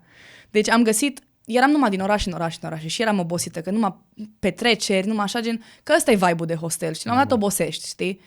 Și era obositor să fii între betoane nostru. Și am zis, mie îmi trebuie un pic de liniște, dar liniște adevărată. Și am mers în Como, că eram în Italia, am mers la lacul Como și a fost fain, dar și acolo era cam agitație pentru ce voiam. Eu voiam 3 zile de liniște. Como e oraș până la urmă, e cam populat așa, este. Mulți turiști. E frumos, dar na. Și am zis, ok, mă duc în Elveția, nu știu unde. Și am găsit un hostel, Gimmelwald Hostel. Era în vârful unui munte, într-un sătuc unde nu se merge cu mașina, se urcă numai cu cabina și vreo 5 sate care sunt legate toate numai cu telecabină. Nu există nimic altceva. Și oamenii care locuiesc în aceste sate, ca să meargă din sat în sat care sunt pe vârfuri toate, ori umblă 5 ore, ori au abonament la telecabină. E crazy. E telecabină autobuz, genată ca un autobuz și-s 2. Și fac așa ture. Și efectiv îs gen, tot timpul pleacă una, vine așa și merg așa. Și 5. Și am stat la acest hostel care era în vârful muntelui și camera era de femei și de bărbați. Și pentru că, ca să ți de ce, nu erau paturi, că era o saltea de vreo 30 de metri cu dungi făcute pe ea. Deci nu erau paturi. Era efectiv o saltea și fii și tu cu bun simț, țineți dunga. Și dormeam toți ca sarmalele, erau pe 2 etaje, 30-30. Deci 60 de fete într-o cameră, sau poate mai puțin, nu știu. Dar era plin? Plin. Dar plin. Și știi cât era pe noapte? 65 de euro. Elveția, tată. Dar te trezeai, o să-ți și dau, poate pui niște poze sau ceva, că am o poză de acolo cu geamul. Așa. Și nu știai dacă e un copac sau e un tufiș la cât de... Zici că era AI. Deci zici că era ceva... Da, Elveția pare că e făcută cu AI toate. Păi, deci era bătaie de joc și știu că am întrebat, nu bun, și cum facem cu mâncarea? O zic că ei fac pizza acolo, dar pizza era 32 de euro. Așa e. Ok. Și magazin este, că aveau și bucătărie. Este, dar trebuie să umbli 45 de minute pe jos. Dar știi cum era drumul ăla până la magazin? Drumeție. Da, o drumeție. Băi, eu așa drumeție n-am făcut în viața mea. Deci era ca... Deci eu n-am crezut că există așa ceva. Deci am fost în Italia, în Austria, dar Elveția e altceva. Recomand oricui. Este foarte scumpă dacă vrei să te duci pe clasic, cu avion sau cu mașină, cu hotel. Varianta Dar pe care se ai făcut-o poate. tu e mult mai fezabilă. Deci eu cheltuiam în Elveția un pic peste buget, cât îmi plănuiam eu să cheltui zilnic, știi, dar salvam în Cracovia sau ceva. Dar ideea e că hostelul mi-a fost 65 și masa mi era cam 15-20 pe zi, că îmi luam de la supermarket sandwich-uri de alea împachetate sau tot felul de chestii. Și De la Migros. Migros sau Coop sau ce mai Sau aveau ei, exact, cred că ceva, da, da, da. exact. Și nu costa drumul pentru că aveam Interrail, deci era pus deja în buget. Dar puteai să mergi pe cabină cu Interrail-ul? Nu, dar cred că tot restul mi-a intrat. Și au promuri de astea de tineri, de studenți. No, eu nu eram student, dar eram de fapt student pentru că eram acceptată și arătam tot timpul chestia aia. Whatever. Era ok, mergea. Băi, trebuie făcută chestia asta, pentru Trebuie. că doar venind, ești plecând de unde ești tu, ducând în locurile astea, mai Vezi. ales într-un loc cum e Elveția, dar și cum e Cracovia, dar și cum este Spania și toate lucrurile astea, înțelegi cât de privilegiat ești, dar și cât mai este de văzut și de Da. făcut. Dar să știi că aud foarte des chestia asta de la prieteni de-a mei români care au mai călătorit sau turci. Eu am foarte mulți prieteni turci. Că în Bali am cunoscut unul și ei ca noi, te cheamă la masă și după aia 30. Mai ca noi chiar. Deci ăștia te iau așa. Păi avem în sânge și noi. Da. Și povesteam cu ei și foarte mulți ziceau, bă, deși țara lor acum nu merge excelent economic și, știi, au probleme, whatever. Mulți sunt pissed off, știi, pe țara lor, dar totuși tot timpul zic, bă, călătorind și în locuri frumoase, îmi dau seama ce frumos e la mine acasă și ce faină e gândirea oamenilor de acasă, pentru că e a ta cumva, e casa ta, știi? Păi de acolo ești. Și eu am fost în atâtea locuri și, nicăieri nu e ca acasă.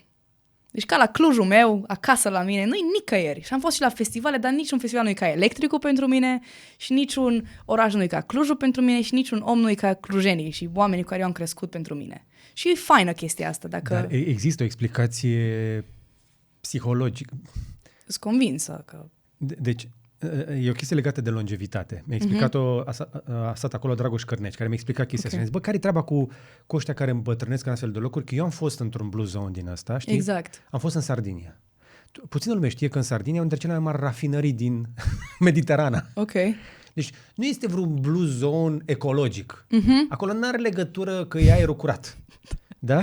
Am auzit și eu că... Vara e foarte cald, este și praf pe deasupra, doar că e o chestie de stil de viață, e o chestie de arhitectură și faptul că totul pare înghețat în timp.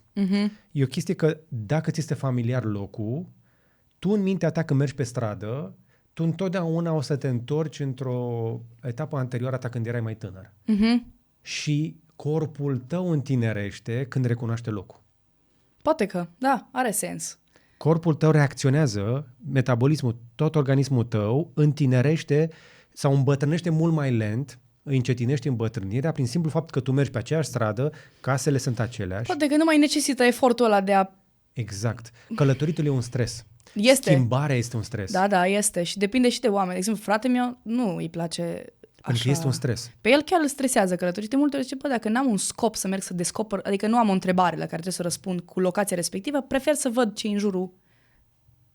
Acum e și o chestie cumva. legată de vârstă. De-aia mă bucur că avem discuția asta, pentru că la vârsta asta e mult mai ușor să călătorești. O, da, cum să nu. Și trebuie acum, că acum ești receptiv la tot.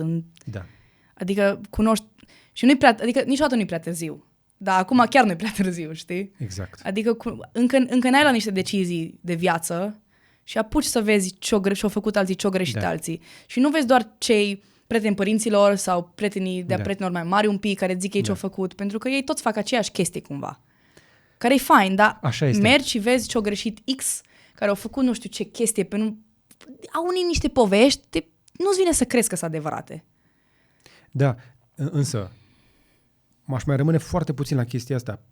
Puțină lume înțelege cât de stresant poate fi călătoritul. Da, este. Dacă nu o faci când poți, când corpul nu se plânge după o noapte de neson, Da. când nu te deranjează că salteaua e nu știu cum, nu te Exact. deranjează mirosul din camera în care ai dormit, Da. sau că unul sforie, sau că sforie 2, sau că sforie 3.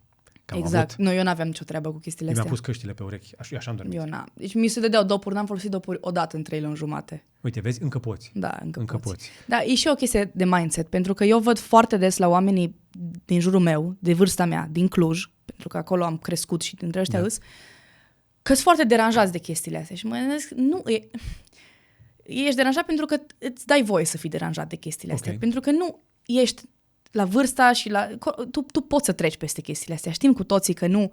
La 20 de ani, somnul e mult mai ușor să dormi și în multe circunstanțe poți să dormi. Ok, îți convinsă că unii oameni, eu de exemplu dorm oriunde mă pui acolo, dorm. Dar nu toată lumea e așa, dar sunt convinsă că nu e la fel ca la 50 de ani sau whatever. Și mulți oameni au chestia asta, că dar eu nu pot să dorm acolo cu alții în cameră, că nu știu cum, salteaua, că nu știu ce. Treci peste. Am dormit cu 8 oameni, i-am văzut la față pe 2. Da, exact. Că tu ai alt program față de chestia? ei. Treci peste. Treci peste chestia aia că nu se face. Că cum să... Cui pasă? Treci peste și gândește-te un pic, tu ce o să câștigi în experiența asta? Adică tu o să cunoști oamenii aia, tu o să mergi în locul ăla în care tu altfel nu-ți permiți să mergi.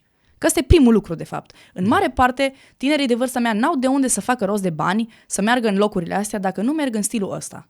Că n-ai cum altfel. Dacă nu stai la hostel și nu mergi cu trenul și nu mănânci de la supermarket, 99% de oameni de vârsta mea n-au cum de unde să scoată banii să vadă genul ăsta de locuri. De ce să aștepți?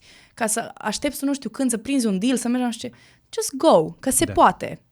Sunt convinsă că pentru unii oameni și banii ăștia îs mulți. Da. Dar totuși sunt foarte mulți oameni care nu trec peste chestiile astea doar pentru că nu vor. Nu știu exact de ce și de unde îs imprimate în cap. Când vorbeam de America mai înainte și cât de bogați sunt ei ca societate și totuși stau la hostel și n-au nicio treabă. Exact. Păi, da. Super 8 au niște căzături de hoteluri prin care poți să dormi. Spre exemplu, nu doar hosteluri. Deci, în Statele Unite ai toate variantele. Da. Dar apropo de locuri, una dintre primele mele experiențe, cred că prima la hostel am avut-o în Veneția, în Laguna, 18 euro, hostel nou-nouț, m-am prietenit cu un american, care l-am întrebat cu ce se ocupa, nu o să ghicești niciodată, hărți pentru spitale, cartografia spitale. Făcea niște hărți pentru spitale. Da. Și zice, trebuie să te învăț ceva, fii atent, hai cu mine. Și m-a scos în oraș și zice, trebuie să înveți să bei spremuta. Și eu nu știam ce e spremuta. Spremuta este suc proaspăt de portocale, dar de portocale roșii de Sicilia. Dar zic, lasă-mă că ăla e acru, eu am văzut acasă în România. Zice, n-ai băut spremuta de arance rose în Italia. Și m-am învățat să beau ăla, beți odată proaspăt, românii din Italia cred că știu, este dulce. Serios? Nu e acru în România. Ok. Nu știu, cunoști felul de oameni. Deci chiar, adică faptul că tu mergi la hostel și nu ești singurul om care poți să zici că, adică cumva, e un pic șocant așa să te întrebe cineva, tu ce faci? Și zici, uite ce fac. Wow, ce tare. Și nu ești singurul om care face chestii foarte interesante sau așa, care merge la hostel. Adică nu trebuie să fii un amărât sau să n-ai prieteni. Și că n-ai prieteni, mergi acolo să-ți cauți prieteni. Mai bine mergi cu prietenii tăi. Ok, dar nu e o chestie... Nu știu de ce ai văzut așa jos, știi? E o chestie faină. E chiar o chestie faină. Sunt convins că am făcut poftă multor oameni. Sunt convins că cei de la Hostel World o să vadă un spike de trafic acum. Exact, și din România. Din România, da. Cu toți românii ăștia care vor să meargă la hostel. Acum, de bine de rău, începem să avem și noi oameni care se bucură de această fereastră de, o să sune pompos, de securitate. România este mai sigură ca niciodată. Da. Și să știi că ca multe alte țări care erau, noi le vedeam ca fiind sigure. Când eram mică, mi-am că vedeam așa vestul ca fiind foarte sigur, dar eu cel mai safe mă simt acasă de multe ori. România este foarte safe. Avem și un anumit nivel de venituri mari la orașe, cum ai spus tu, și atunci este o fereastră din asta în care nu știm cât va dura, de care ar trebui să se bucure mai ales oamenii care pot călători ca tine. Mai povestește-mi un pic despre locurile în care ai simțit emoții puternice când ai călătorit. La ce te referi? Bucurie, teamă, tristețe. Da. Asta cu heartbreak-ul l-am înțeles. Asta a fost de drăguț, a fost. Ca să dau așa un pic de speranță, știi, că poate pleci, se întâmplă ceva nebunii. Da. Cel mai bine, așa, gen, nu știu, mă simt că plutesc, e Bali. Eu de-aia am și stat un an. Am fost 6 luni, m-am întors acasă, am mai mers 6 luni. Pentru că pentru mine locul ăla a fost chiar foarte... Care e magia cu Bali? Cred că, sincer, eu cred că și temperatura aia e foarte importantă, pentru că e o vreme bună tot timpul. Deci nu știi până nu încerci cumva cât de bine îi să te trezești cu soare toată ziua, bună ziua. Mie îmi place iarna și îmi place să fiu la frig și să fie ceața aia, dar te afectează când e 6 luni. Spre 7 la Cluj. Da.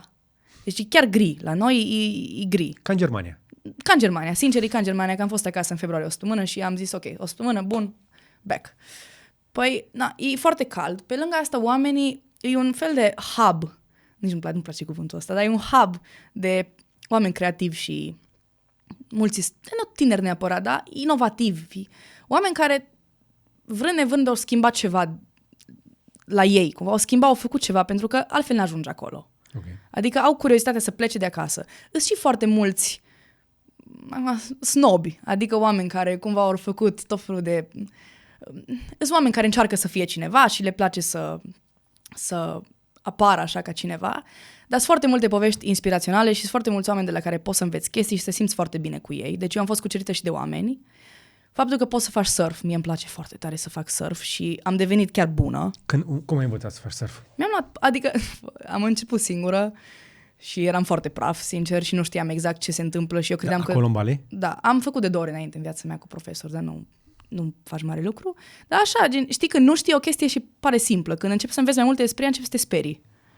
Cumva.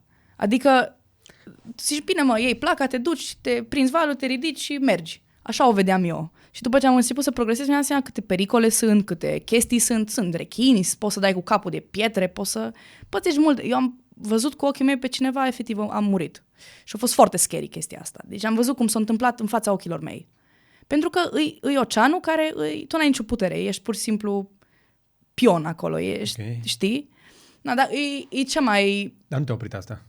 Nu, pentru că odată ce te ridici pe un val și o dura mult timp să chiar... Adică am prins gustul din prima lecție, dar cu timpul încep să devii mai bun și încep să nu te mai... Adică să poți controla tu ceva. La început ești controlat de ocean, pentru că tu nu înțelegi ce se întâmplă. Nu înțelegi nimic, nu înțelegi...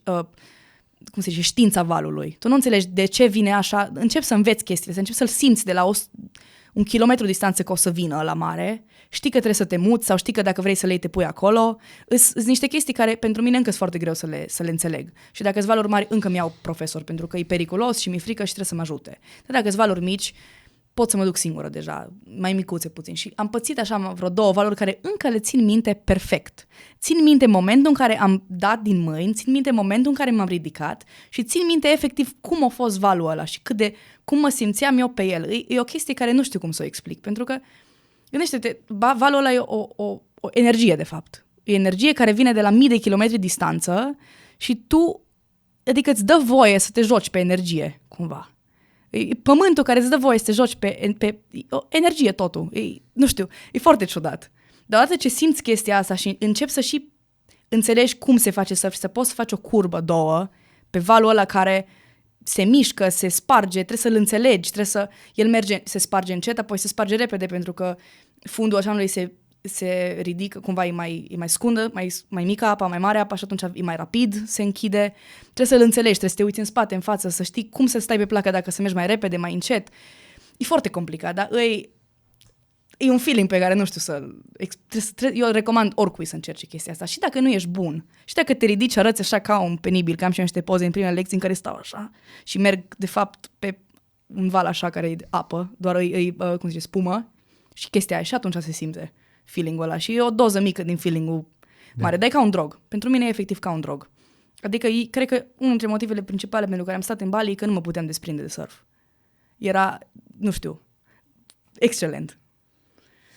E fain, e foarte fain. Pe mine senzația asta mă cheamă pe pârtie, că mă dau cu placa. Da, și eu sunt cu pârtile și e foarte similar feeling-ul, doar că imaginează-ți că cumva îl meriți, pentru că tu, adică și mie îmi place la schi, că mă duce cu scaunul și după aia eu cobor și iar murcă, dar la surf cam 2% din timp cred că ești pe val. Deci pățești să stai 2 ore și să prinzi un val. Așa pățești să stai 2 ore să prinzi 0 valuri. Deci depinde foarte, totul e calculat, câteva sute de chestiuțe la care trebuie să te gândești odată. Și de-aia devine mai valoros. Da, aia e chestia, că eu am prins așa multe valori în număr la viața mea, adică pârtii am coborât în foarte multe, știi, că urci, cobori, nu mai contează așa de tare. Am totuși câteva coborâri pe care nu cred că o să le uit. Da, știu, și eu sunt la fel, schiez de la 2 ani și îmi place de mor și cu placa mă dau, deci... E fine. La asta cu sporturile de iarnă e mai greu cu hostelul. Nu prea găsești hosteluri. Mă găsești. Da? Să știi că din câte n-am fost, dar am auzit că chiar sunt în țările astea hosteluri de iarnă. Okay. Eu cred că sunt prin Austria, Pe acolo trebuie să fie. Că e o cultură mare de hostel. Italia, mă îndoiesc că nu sunt. Știi unde e foarte popular să mergi la hostel la schi? În Japonia. Te așteptai? Băi, eu știu că sunt foarte tari pe powder. Da. Și au cultura de hostel pentru că Și știi au că lor le hostel. plac capsule hotelurile alea. E un mix. Da, așa e. Că am fost și în Japonia, la hostel am fost? stat. Zi-mi de Japonia, că am discuții în casă despre destinația asta. E superb și mi se pare că trebuie văzută. E un fel de, adică ca Elveția, știi? Dacă poți în viață să bifezi niște locuri, una dintre locurile care merită bifate, însă nu știu dacă a fost neapărat pe gustul meu. Eu am stat 5 luni jumate în Bali și am zburat direct în Japonia. Eram cam pierdută între betoane. Adică eu veneam cu bronzată, cu părul nu știu cum, așa, mai island girl. Și m-am trezit între betoane acolo cu o grămadă de reguli. N-ai voie să faci nu știu ce, n-ai voie să faci nu știu ce. Nu înțelegeam, știi? Dar m-am adaptat, am stat 3 săptămâni cu o prietenă din Cluj. Unde? Și La hostel. am tot la hostel am stat și am găsit și Unde? Airbnb-uri. Păi am început jos în Fukuoka, for some reason, am stat o singură zi, ceva orășel mai mic. Am mers în Osaka, care e party așa, dar nu prea eram noi pe vibe de party atunci. Am fost mai mult să descoperim. Am fost în Kyoto, care după mine e cel mai fain. E superb. Deci e un oraș mare, e 1,5 milion sau ceva, deci un oraș mare, dar nu se simte. Îs mici căsuțele, încă sunt micuțe și cochete și drăguțe și îs genul ăsta de restaurante care trebuie să le găsești din vorbă în vorbă, că nu-s advertise, știi, nu scrie nicăieri că aici, trebuie să intri pe ușă și zici, bă, aici mă la om în casă, asta e o scară de bloc. Și de fapt, dacă mergi nu știu cum, intri și sus este o masă lungă cu 10 scaune și un bucătar care nu vorbește. Hello și se uită la tine. Deci nu, nimic. Vine, îți pune mâncarea în față și îți pune și bonul. Și nu vorbește nimeni cu nimeni. Dar nu poți să comanzi? Sau el face doar un singur fel? Face doar ramen? La ce am fost noi făceam un singur fel. Ramen? Da. Un fel de ramen, un singur fel al lui. Vrei să mănânci aia bine? Nu, du-te acasă. Uite cum te-ai dus tu 6 luni în Bali, eu mă duce 6 luni în Japonia să fac o cură de ramen. Da, dar îți recomand să mergi cu cineva. Nu e genul de loc în care să mergi singur. Nu? Pentru că e foarte lonely. Deci oamenii chiar nu vorbesc între ei. Chestia asta, știi că ei sunt renumiți cumva că sunt depresivi, că au așa chestia asta, că nu comunică. Și chiar nu comunică. Deci te simți singur. Nu prea am pățit eu să mă simt singură și eram și cu o prietenă, dar amândouă de multe ori ziceam, bă, dar ne-am săturat una de alta. Hai să mai vorbim și cu alții, dar nu prea aveai cu cine. Măcar cu străini. Cu străini, da. Dar și, da, cu străini, dar nu voiam să vorbim cu străini numai, știi? Voiam să vedem și...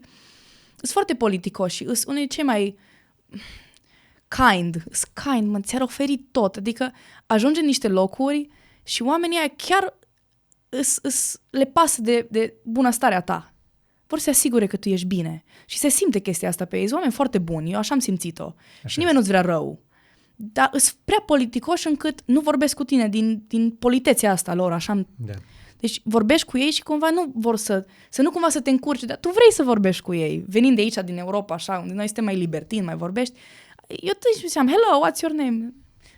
Speria un pic de mine, știi? Din câte știi? am înțeles, amabilitatea lor este abuzată acum de unii vloggeri care se duc pe acolo și îi provoacă numai ca să-i enerveze, că sunt prea amabili. Da, și se enervează pentru că pușcă și ei de nervi, da? E de înțeles, adică e foarte urât. Mergi la ei în țară, eu multă lume cunosc care au fost, sau mai auzit, care au fost în Japonia și au zis că nu știu, îi enerva că se uita urât la ei că erau îmbrăcați, nu știu cum, dar cultura lor nu, adică adaptează-te, știi? Nu poți să mergi acolo să fii gălăgios, pentru că știi că ei nu așa îs. E urât din partea ta ca turist să mergi acolo și să strici ce la ei. Mergi acolo, tu ești până la urmă vizitator, e ca și când mergi la om acasă. Păi dacă el se descalță, te descalți și tu, nu? Dacă el e liniștit, e și tu liniștit, că nu-i firesc să vii tu să le arăți lor cum se face la tine acasă. Mergi la tine acasă atunci, la tine în țară, știi? Mă uitam zilele trecute la PewDiePie, care... Acolo stă de niște ani de zile și zicea că Japonia începe să fie un pic stricată de youtuberi ăștia care vin acolo și fac prostii. Da. Și multă lume se duce, nu știu dacă știi problema aia cu magazinul la Larson sau nu știu cum îi zice, care are în spate multele Fuji. Da, l-o dat jos, Lawson. Așa, l-o dat jos, l-o închis. Pentru că mergeau prea multă lume să-și facă poze. Da. Știu. N-am fost acolo, dar am fost în zonă. Da. Da, e ciudat, de asta se întâmplă peste tot în lume. Adică nici nu vreau să-ți explic despre Bali, cum cultura lor dispare complet și deja au devenit o mașină de bani. Când oamenii sunt pur și simplu exploatați, pentru că ei sunt mult prea drăguți. Cred că unul dintre cei mai buni oameni pe care i-am întâlnit vreodată, indonezienii, dar în special balinezii. Sunt atât de autentici și de buni. Deci eu așa ceva n-am mai văzut. Pur și simplu oameni corecți. Ok, tot timpul o să mai fie unul altul care mai face o șustă, dar pentru numărul de turiști pe care ei au și banii pe care ar putea să-i facă, sunt niște oameni foarte corecți și sunt foarte abuzați deja de străini care vin să facă acolo bani pentru că se poate, da? E o chestie asta foarte, nu știu, nu-i plăcut să o vezi și mai ales în primele săptămâni când mergi acolo te șochează la început. Te obișnuiești după aia și începi să vezi că este oarecare și o lume în care ei adică eu am ajuns cumva într-o lume de expați cu localnici, aveam și prieteni localnici și atunci încep să vezi că există și o lume de asta mai organic, cumva ca interacțiuni. Dar lumea asta de turiști de short term și oameni care exploatează balinezii și tot e destul de nașpa. Și asta din cauza că balinezii sunt oameni care se mulțumesc cu puțin. Se mulțumesc cu puțin și sunt oameni care nu știu, modești, da, și lumea asta de influenceri o cam stricat Bali, adică e peste tot pe internet. Știi, adică sigur ai văzut, come to Bali, do this. Deja investitorii efectiv mănâncă insula și se construiește totul foarte prost și în 30 de ani o să pice, dacă are 30 de ani, garanțiile pe unele investiții este 6 luni. Deci dacă tu vrei să-ți cumperi o vilă, îți dau garanție pe ea 6 luni, pentru că atâta au încredere că o să țină. Deci, na. Și dacă ai garanție pe 5 ani, înseamnă că e cea mai bună construcție de pe insulă. Deci e o chestie foarte crazy acolo. Se construiește foarte ieftin, mâna de lucru e extrem de ieftină. De asta trăiesc oamenii așa bine și așa peaceful cu bani puțin europeni, pentru că mâna de lucru e așa de ieftină încât banii se fac așa ușor. Adică o cafea e cât în Cluj, în unele locuri. Este și ieftină, dacă mergi la un loc frumos, e cât în Cluj. Dar e cât în Cluj cu o chirie gratis, aproape, și cu mâna de lucru la 150-200 de euro pe lună. Și cafeaua e mult mai ieftină, că e luată de acolo, tot de la ceva fermieri. Deci banii se fac și nu-i fac ei, că îi fac investitorii străini. Mulți ruși care au venit și au mâncat insule, au făcut dezvoltări de astea cu 1000 de, un resort cu 1000 de case, cu niște aberații care nu știu dacă o să se mai oprească și când o să se oprească, oricum o să fie prea târziu, după mine. Da. Și mai există vreun loc autentic unde te poți duce să... Eu am luat-o pe alte insule. Deci m-am dus în Lombok și Lombokul iarăși ăla deja începe să fie bine, mult mai puțin. De așa acolo e turistic, dar m-am dus în Sumbawa, cu tata m-am dus, ca să înțeleagă lumea ce fel de părinți am eu. L-am sunat pe tata într-o zi și am zis, eu vreau tare să mă duc în insula asta, că fusesem deja cu niște prieteni pentru o săptămână, cu scuterele. Deci mergi cu scuteri, e feribot, mergi, traversezi toată insula cu scuteri, mai e un feribot. E vreo 2-3 zile trebuie să o mergi. Și l-am sunat pe tata și i-am zis, vreau să mă duc iară, dar vreau să mă duc o lună. Și nu știu cu cine să mă duc, că nimeni nu vrea să vină. Cumva nu știu pe cine să conving să vină cu mine o lună și ceva, cu scuterele de nebun. Și stai așa un pic la telefon și zic, da, când vrei să mergi? Și i-am zis, păi cam în 3 săptămâni o lună. Poate pot eu să vin. Vrei să vii? Da. Da, în 2 zile mi-a trimis biletul de avion, mi-a trimis biletul și organizează, eu vin. O lună a stat. Și am mers cu scuterele 3 insule mai la dreapta, până în Sumbawa, care e un paradis cum... Nu m-am simțit așa departe de casă în viața mea. Adică din Bali conduci nu sunt turiști, e crazy. Adică ei feribotul ăla numai cu localnici, poate că îi vezi, adică poate mai doi că îi recunoști, turiști. Și eu am plecat cu scuterul și cu surfboard-ul aici, că am surf rack de ăla. Eu mi-am cumpărat 2 board-uri, încă mi sunt Bali, că o să mă întorc probabil la un moment dat. Și îl ții aici și custom, mi l-am făcut frumos, e așa albastru, drăguț. Și îl ții așa și ai scuterul, din nou fără carnet, toate chestiile astea, și traversezi insulă, feribot. Și, bine, sunt cazări, dar sunt destul de limitate, dar ce îi foarte frumos și sunt făcute de vestici, foarte sustenabil, drăguț, chiar e cu bun gust. Și am ajuns acolo, la tata i-a plăcut super tare, valurile acolo, nu unde fac eu surf, pentru că erau prea mari la plaja respectivă, dar e al treilea cel mai bun val din lume sau ceva crazy stuff. Nu știu, nu mă pricep așa de bine la surf încât să pot să dau rating, dar era crazy ce se întâmplă cu... Era nici nu știu cum să explic, era un paradis, deci că era în Jurassic Park și nu era nimic, adică ca să mergi de la hotel până la surf, era un scooter ride de 15 minute și era numai verde cumva. Era foarte ciudat. Și singura cumva zonă populată a insulei era unde eram noi, dar insula e mare, adică poți să mergi 2 zile cu scooterul sau ceva de genul, dar era populată că era o mină în zonă, undeva ceva mină de suprafață și erau și mai mulți expați pentru că veneau să lucreze acolo, n-am înțeles exact care era schema, dar era o mină. Altfel nu era populată. Adică satele care erau rămășite, nici nu erau sate, erau, nu știu, mici adunări cumva, știi? Foarte, foarte interesant, foarte remote. Adică definiția cumva remote. Da. Mergi 2 zile, 3 zile, ajungi acolo. Important sunt accidente pe acolo, că n-are ce să se găsească. Ai belit-o, da, nu-i bine. Avem un prieten care o pica cu scuterul și nu a picat așa de rău, adică s-a julit tare și o condus înapoi până în insula Lombok, care acolo sunt turiști și acolo e ok. Dar încă o chestie importantă e să ai asigurare medicală, să te asiguri că cineva și să fie bună, dacă faci nebunii de astea. Da, eu nu o gândesc așa, adică aia o să fie bine. Prostie e că lumea nici nu poartă cască pe scooter și primele 3 luni nu porți nici tu până te acomodezi și primele 3 luni porți și după aia te acomodezi și vezi că nimeni nu poartă, nici nu-ți mai dă dacă e taxiu, nu-ți dă cască și începi să te obișnuiești și după aia la un dat se întâmplă ceva, cum s-a întâmplat, cunoști pe cineva care o picat și zici, actually, chiar periculos și eu încep să o porți din nou. Cam asta a fost la mine și mulți oameni pe care îi cunosc, adică vii, porți, că zici, Doamne ferește, trebuie să porți cască, după aia încep să devii așa că vii de la țări și vrei să ți se uște părul în vânt, știi? Și să bată soarele frumos și după aia pică cineva și realizezi ce periculos și începi să porți și tu din nou. Da. Tipa asta purta cască atunci, dar de obicei nu purta și a avut mare noroc, că altfel se putea să fie mult mai rău. Mai zi un pic de Japonia.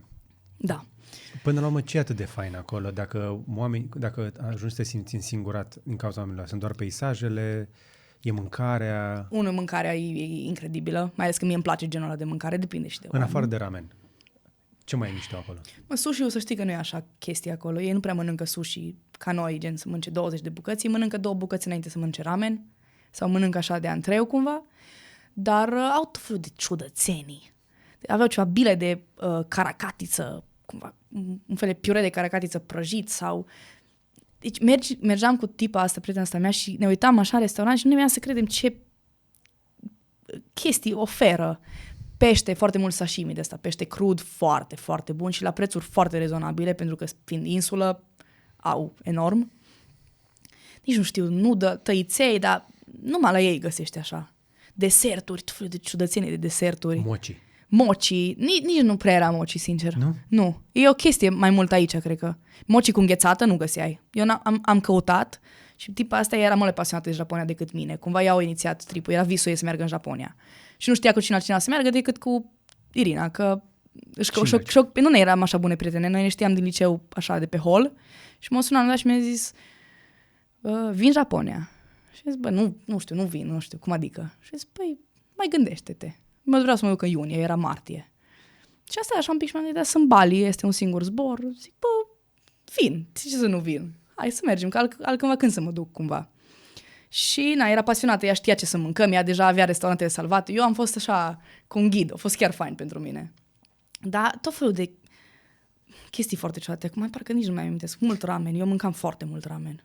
Dar și acolo sunt milioane. Că sunt tăiței de aia, era ceva ramen interesant cu un tăițel, așa, lat de 1 metru. Și ăla ți-l bagă tot în supă și tot muși din el. Deci de 1 metru tot mănânci, nu-i tăiat. Foarte multe chestii interesante. Da. De acum, și prietena ta cum a găsit restaurante și chestii interesante de făcut în Japonia? Pe Google Maps, așa faci peste tot. Simplu? Eu așa am peste tot. O să și lumea poate să se uite la mine pe Insta, că vreau să lansez să vând toate chestiile salvate de ale mele de pe Google Maps. Că eu oriunde am fost am salvat gen 100 de locații. Okay. Și majoritatea sunt testate personal. Perfect. Și 50 de țări. Așa că, nu o să fie 50, că o să fie 20, că nu le pun toate. Dar am prea multe informații, cu prea multe locuri bune, care e păcat să nu o împărtășesc, știi? Ca să-ți finanțezi următorul an. Exact. Sabatic. Exact. Noi o să mai avem un proiect care o să-ți mai povestesc despre el. La cine e la Cluj? În vreo 3 luni ar trebui să deschidem o cafenea foarte faină. Eu cu fratele meu. Cu muzică, el e DJ. Și o să fie o cafenea pe vinil. Aveți spațiu sau să ocupă tata? Avem spațiu. Da. E un spațiu foarte fain. Să vedem. Muzică pe vinil. Da, el pune numai pe vinil. Ce aveți voi, cu chestia asta? Că mi-a venit cu camera asta pe fir. Uite pe asta. Ia povestește-mi de astea două. Eu numai cu astea. Deci eu am și o cameră de asta, careva, nu știu care din ele, dar tot așa, bună, un Sony bun. Și îmi place și îl folosesc mai ales la proiecte plătite, că oamenii vor. Dar când vine vorba de amintiri și chestii cu noi, chestia asta bate orice. Deci e un camcorder. Așa, și e cu card sau e cu... Are un card vechi, nu e SD, dar are aici o mufă de asta, e Samsung vechi, cumva și un cu USB. Ăla se numește mini USB, nu e de Samsung. Nu știu, mini USB. Mini USB. Bun. Așa. Dar băi, nu știu că sunt diferite, nu le știu. Și cu chestia asta cu USB un laptop. Mă rog, prin adaptor, că știi că n-au USB-ul în ziua de azi. Eu cu asta îmi filmez la electric, am filmat numai cu asta și o să fac ceva chestii faine și la fratele meu când merg la seturi și așa tot timpul îi fac after movie-uri cu chestia asta. Am o prietenă din Turcia, tipa influencer, YouTuber, o prins era aia de YouTube de acum vreo 8 ani, cum și în România atunci au ajuns faimoși, știi? Și tipa au ajuns să aibă tot așa 1 milion de urmăritori, ceva. Și au început cu o chestie de asta și are acum ceva camere mai șmechere cumva, dar tot cu asta face de 8 ani, cu o chestie de asta. Și cu asta își face vlogurile, cu asta își face cam tot ce are. Ce-i fain e că dacă vrei să prinzi un moment autentic, fără să-i bagi la om camera în față și să-i se și pară cool, că dacă îți vede asta, altfel îți zâmbește decât dacă îți vede un Sony. Și la fel e și cu ăsta. Dacă îi spui, uite, îți fac o poză pe film, omul altfel o percepe. Pentru că eu am undeva la 10 camere, de toate, 20. Cred că am vreo 6-7. Cu câte călătorești? Păi aia mare, dacă plec, o iau cu mine. Acum n-am venit la București cu ea, că sunt o zi aici, dar la București am venit numai cu astea 2. Deci astea îs pentru mine nelipsite dacă îi de amintiri și de chestii personale, cumva. Aia mare o iau pentru că am și un trepied, am și camera, am tot și mai am o cameră mică, un pocket camera, un Ricoh, care e un fel de cameră digitală, dar are un look de ăsta pe film, așa, e japoneză. Da. Nu știu dacă o știi. Un fel de Fujifilm X100V, că ăla e popular acum. Dar e varianta la fel, doar că la preț mai fair un pic, că Fuji-ul e overpriced. Și astea le am, dar în principiu eu cu astea sunt analog și lumea crede că sunt nebună, pentru că eu și dau bani pe film și după aia și dau bani să-l developez și asta mi se strică, după cum vezi, are aici scotch și asta e o prinzătoare de păr, pentru că, săraca se strică. Dar să o schimbi nu te costă decât... Nu, e 400 de lei asta. Eu le găsesc pe OLX, pe Insta, pe tot felul. Dar cred că în Japonia le găseai și la flea market. Le găsești, da, dar să știi că nu erau atât de ieftine, că deja au devenit foarte populară chestia asta. În România încă nu e așa, că dacă vreți să vă băgați, ăsta e momentul, că o să devină scumpe și aici. Asta mi-am luat acum 2 luni, a fost 300 de lei. Și e nou-nouță, e veche, dar au venit nou-nouță în pachet de pe OLX și de când o am, viața mea e mai bună. Deci mai mult de jumate din ce am eu pe Insta postat, e cu asta. Pentru social media nu te deranjează că e Full HD cel mult aia. Nici atâta, că asta e și mai veche un 720p. Ceva, cred că da. Dar e praf, dar e atât că dacă era mai faină, am un prieten care are HD, nu e fain pentru că atunci e prea bună ca să fie rea. Înțelegi ce zic? Adică asta se vede că e vintage. Dar dacă ai una care e HD, zice, bă, ce cameră proastă ai tu. Și ce faci? Tu scoți fișierul în calculator și de acolo îl pui pe telefon? Îl convertesc în MP4 și eu editez pe laptop, deci le țin pe laptop. Sau le pun într-una lungă să le am acasă ca și filme, știi? Cum te uiți că este slideshow și merg așa. Și de la electric, pe avion asta am făcut, am 40 minute de footage de la electric din 2 zile și m-am uitat la ce am filmat, că nu prea sunt atentă, știi? Filmezi. Da. Are un zoom de 60 ceva, ori 60. Am filmat luna, se vedeau craterele din lună. E crazy. Da, pe aceste camere mici, într-adevăr, cu super zoom, te descurci foarte bine. Da. Și eu mi-am început cariera pe YouTube, exact cum ai zis tu. Am început prin 2007 cu o cameră foto de la Sony mică, așa, o conservă din aia. Cybershot. Da. Bine, știi care e chestia? Chiar nu e nevoie de camere de nu știu ce fel ca să te apuci de chestii. Ideea, ce vrei să crezi, ce vrei să arăți. Da, eu am simțit mult asta. Când am plecat în Europa nu aveam doar ăsta, dar e al 4-lea de același fel. Eu am 4, pentru că s-au stricat din ele, că n-am grijă de ele. Mi le iau și nu am... Asta îmi doresc, să nu trebuiască să simt nevoia să am grijă de el. Că mă enervează când am aparate super high quality, că simt tot timpul grija lor. Deci ăsta îl iau cu mine oriunde mă duc. Dar de ce pe film? Că există și digitale. Pentru că poți să te uiți în asta tot e pe film. E alt vibe. Ia zi-mi de asta. Eu am fost în Europa și eram... Adică pe vremea mea, știi, eram acum 2 ani. Când am fost și eu așa mai tânără. Nu eram cu poze, deci nu știam să fac. Da, să văd și eu. Da, uite-te. Nu știam foarte bine să fac poze și eu pur și simplu făceam poze pe film pentru că mi se părea cool și mi se părea că e alt vibe când te uiți la o poză pe film. Și chiar dacă te uiți înăuntru și așa, se vede pe ele că au o personalitate cumva. Și eu doar mi-am documentat pentru mine personal și pentru Insta-ul meu, cei 1000 de oameni care îmi dau follow, prieteni, și puneam toate pozele care le făceam din tripul meu. Au fost undeva la 30 de filme. Și când am ajuns acasă am zis, bă, da, eu știu să fac graphic design cât de cât, adică știu să fac o carte, că știu programele basic, am pozele și am și oamenii care mi le-ar cumpăra sau prietenii care s-ar bucura de ele. Și l-am sunat am găsit eu pe cineva să le printeze și l-am sunat și am zis, uite, eu plec în 9 ianuarie în Bali, era gen 15 decembrie. I-am zis, când trebuie să ți le trimit ca să mi le printez, să-mi ajungă cel târziu în 6, să le pot publica și după aia văd eu ce fac cu ele. Și mi-a zis, păi mâine dimineață la 9, dacă mi le trimiți, ok, dacă nu mai apucăm, că vin sărbătorile și închidem. Și eu nu mă apucasem de ea încă deloc. Eu doar aveam pozele. Nici măcar nu erau editate, cropuite, nimic. Și am stat undeva la 26 de ore, am băut câteva espressouri și am stat peste noapte din ziua dinainte până a doua zi și am trimis-o, dacă te uiți înăuntru, are și o greșeală de gramatică. Pentru că, nu, era pe grabă, știi? Da, am găsit poza cu Gimelwald. Da, exact, uite aici. Și pe toate de mână le-am luat și le-am scris cu pixul ups. Că, am stat o noapte, nu mai vedeam bine când am terminat încă texte care scrise prost, pentru că, efectiv, am început la prânz și a doua zi dimineața i-am trimis-o la omul ăsta. Și nu i-am trimis-o cu verific. I-am trimis-o și mi-am pus toată încrederea în el și am zis, printează-o cum crezi tu că e mai frumoasă. Deci nu știam cum o să arate, cum o să fie și spre surprinderea mea a ieșit foarte fain.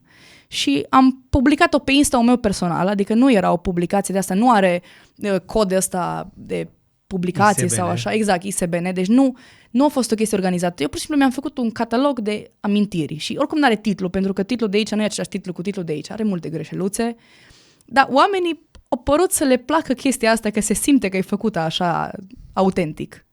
Deci n-am stat, dacă aș fi stat să o planific din timp, mi-ar fi la jumătate de an, pentru că aș fi vorbit cu nu știu ce consultant, aș fi vorbit probabil cu un om care face, la editură, de nu știu ce.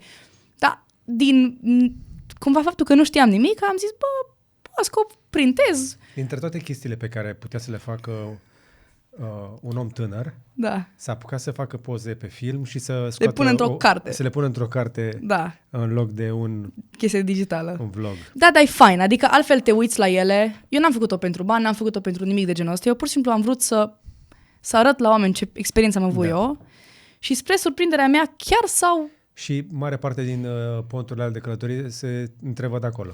Nu sunt ponturi, sunt mai mult poze și povești. Sunt poze și povești, dar îți dau niște idei despre ce ai putea face când te duci acolo. Da, cumva. Sunt oameni și ideea e că explic cine sunt oamenii. Este aici la o pagină în care am așa câteva pagini, vreo 4 de astea, nu știu să găsesc, așa, portrete. Știi ce zic? Și în ăstea sunt oameni pe care eu am cunoscut și explic cine îs. Și e foarte interesant pentru că au povești foarte diferite. Ăsta e primul meu prieten care l-am cunoscut, care era străin. Că primul om din tripul meu în Budapesta, în prima seară, cu care m-am împrietenit și nu-l cunoșteam dinainte. Și m-am împrietenit în sensul că ne-am dat Insta-urile, am stat, a doua zi ne-am mai văzut. El era primul. Și venise cu nu știu ce prieten la Budapesta, tot felul de personaje. Tipa asta, nu știu, la 16 ani au fugit de acasă și au plecat pentru că nu-i plăcea acasă, maică sa, ceva, n-am înțeles. Și au mutat în Cipru și au găsit job și avea 19 ani și deja făcea bani și își permitea să călătorească lumea. Lucra la ceva ca și management la o casă de pariuri sau ceva. Și fac povestea asta destul de crazy, știi? Da. Tot felul de Acum, chestii. Imaginează că faci chestia asta dintr-o alt fel de țară, din altă parte a lumii. La ce te referi? Nu știu, din zona arabă, din China, din Rusia. Un pic mai greu pentru copiii de acolo să facă chestia asta. Nu e imposibil. Să plece așa? Da. Da, e mult mai greu. E mult mai greu, dar nu e imposibil. Corect. Ca și cum pentru noi e mult mai greu decât pentru alții. Pentru că tipa asta americană Dar de mai e care greu am vorbit, pentru noi să plecăm? Da, este, comparat cu alții. Pentru că tipa asta din America a lucrat ca și Kelly Research 2 luni și și-a strâns, nu a câștigat, a strâns $7,000. Unde în România poți tu să faci așa cu un job fără calificări? Fără să fii antreprenor. Okay. Nu se poate. Și ok, nu-i problemă, sunt alte variante, dar nu e așa accesibil ca și pentru ea. Da. Venind într-o economie ca ei, poate să meargă oriunde și mai ieftin. Uh-huh. E mult mai simplu așa, dar asta nu înseamnă că nu e posibil. Și oamenii nu trebuie să se gândească că trebuie să meargă și ei în Bali, să dea banii pe avionul respectiv. Cum am zis, poți să mergi aici, aproape. Te-aș mai întreba ceva. Călătorind atât și văzând o bucată bună din lumea asta, nu ți se pare că sunt artificiale granițele? Ba da, într-un fel. Știi că este o creație mai recentă a umanității. Da. Înainte nu stătea nimeni să-ți verifice pașaportul. Sunt. Dar oricum mi se pare că la noi cam sunt artificiale în Europa, oricum. Adică eu n-am trebuit să dovedesc nimănui cine îs până m-am întors acasă. Nu eram în Schengen. Deci nu trebuia să Nu te-a legitimat nimeni? Cred că niciodată. La club, când mergi să cere buletinul și să nu mergeți cu buletinul, că nu vi-l acceptă nimeni. Adică cu ce? Cu pașaportul, cu buletinul nostru arată fake, arată fals. Așa este, eu am pățit. Eu mi-am făcut de asta nou, că la noi, cred că numai la Cluj se poate, nu știu, de asta mic. Proiect pilot. Da, dar nu te acceptă, chiar nu te acceptă, dar Pe nu mine, mă pe mine m-au reținut nu. nemții, au crezut că cartea mea de identitate era prea nouă, abia o schimbasem. Și li s-a părut că e fake, da. Da. Deci, da, nu pot zice că îs așa, îs un pic... da. Dar totuși se simte, adică treci de la o graniță la alta și chiar simți că e altă cultură. Poate și placebo cumva, știi, că știi tu că treci granița. În Europa nu prea. Mie mi se pare că da, adică dacă treci din Așa. Austria în Italia, se simte. Da, dar au zonele alea în care poți să ai localități austriece cu nume italian și invers. Bun, dar eu mă refer gen ca oameni În zona graniței. și mâncare. Adică eu știu că și cu tata, ți-am zis că noi am fost peste tot, am fost și în Italia cu motocicleta, toată am făcut-o din țară, de aici am mers. Și știu că am mers din Austria, unde era totul perfect și ne plăcea chestia asta, că era frumos, dar mâncarea aia nu era bună. Așa e. Și am mâncat paste cu ketchup. Adică aia ne-o dat. Paste cu ketchup și caș. I-am zis, paste pomodoro, aia voiam noi. Că eram în Alpi, adică mai aveam o oră până eram în Italia, mai puțin. Și, da, era perfect, adică fiecare, de asta, cum se zice, totul era, toată iarba era tăiată, copacii erau perfecți, casele erau perfecte. Adică am văzut o casă și nu urâtă, una, în gen o săptămână de Austria. Dar am trecut în Italia și a început să fie mai jegos un pic, dar mai personalitate. Drumurile mai proaste. Mai proaste, dar cu personalitate, adică era faină mâncarea. chestia asta. Mâncarea, deci cum am mâncat noi în Italia după ce am plecat din Austria și erau totul la o jumătate de oră, o oră de distanță. Da. Deci se simte chestia asta cumva, Așa e. ca și culturi. Știi? Și dacă mergi din Danemarca în Suedia, Cum e? simți un pic, parcă, nu știu exact de ce, sau nu știu ce simți. Poate și din cap că știi că ai schimbat locul. Că până la urmă și în România sunt convinsă că simți diferența între nord și sud și nu e o graniță. Știi? Dar, nu știu, după mine suedezii erau un pic și mai reci ca și danezii. Ca și... Am fost în capitale, deci nu poți să le reprezinți o țară după capitală doar, știi? Capitalele, părerea mea este că au mai puțină legătură cu restul țării. Da. Capitalele sunt mai asemănătoare între ele. Cu Între alte ele, capitale, exact. decât Dar cu restul țării. totuși reprezintă oameni, adică și București reprezintă puțin România și dacă mergi în Istanbul, reprezintă Turcia într-un fel sau altul. Da.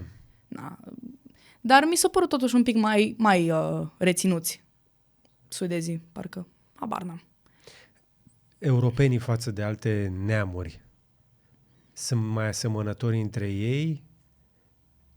Cu ce suntem noi diferiți aici în Europa față de restul lumii, esențial până la urmă? Cu ce idee rămâi? Pentru că mi-ai spus că până la urmă tot mai bine e acasă. Mie mi se pare... Acasă la Cluj, acasă în România sau acasă în Europa? Acasă în Europa, în primul rând. Adică dacă m-aș vedea să locuiesc undeva în lumea asta, deși eu m-aș vedea să trăiesc, să am familie în Cluj. Eu așa m-aș vedea. Și m-aș vedea să călătoresc cu ei sau așa, dar mi-ar plăcea să fiu în Cluj. Și bunici, tot cu iarna aia de jumătate de an. Păi dacă se poate, atunci facem o șustă ceva și mă duc cu ei să învăț să facă surf. Ar fi bine. Iarna. Și vara stăm pe aici, prin zonă. Dar Europa pentru mine e cea mai faină. Și, cum ziceam, și de oameni îs mult mai lejeri. Îs mai relaxați. Bine, noi românii încă suntem un pic tensionați, dar și din istoricul nostru, că nu numai de asta. Toți suntem niște oameni mai easygoing, așa cumva. Dacă mergi în Spania, oamenii te întreb cum există, că nu fac nimic. Adică ai impresia că nu lucrează. Siesta, stai, nu mă stresez, că vedem noi. Nu pasă nada. Da, nu pasă nada. Păi, nu pasă nada, dar când facem, știi? Ce facem? Și nemții, așa cum îs ei, tot îs cumva, nu știu, standardul de viață pentru gust, pentru ce văd eu ca o viață bună îi ridicat aici. Adică simt că poți să duci o viață foarte bună în mare parte din continentul ăsta.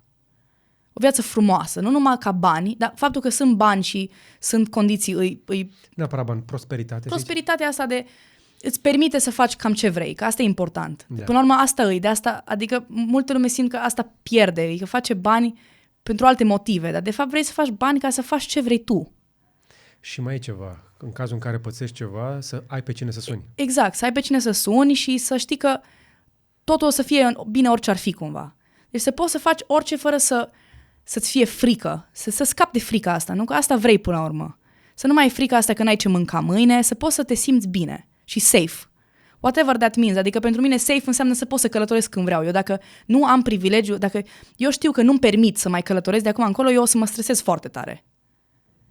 Deci pentru mine, mai avea un prieten de familie care omul are o agenție de turism și a zis că el de 20 de ani nu a existat un moment în acești 20 de ani, nici în pandemie, în care nu avea un bilet de avion cumpărat. Pentru că el nu poate altfel. Și mă regăsesc un pic. E o boală, un pic așa, știi, că nu te poți abține din a merge să vezi locuri. Dar omul efectiv zicea, eu nu pot să trăiesc dacă nu știu când plec din nou. Și dacă e în 6 luni. Deci dacă eu știu că în 6 luni plec, nu-i problemă, 6 luni stau acasă și fac orice. Dar să știu că la un moment dat mă duc și văd altceva. Și pentru mine, de exemplu, asta înseamnă cumva liniștea asta în mine. Eu când eram în timpul COVID-ului eram foarte stresată. Că nu știam când pot să mai văd niște locuri. Sunt convinsă că toți eram, dar eu chiar eram stresată. Mi-am găsit variante, m-am dus la munte și nu era problemă. Și am fost oricum să deschis. Dacă voiai, puteai să pleci atunci.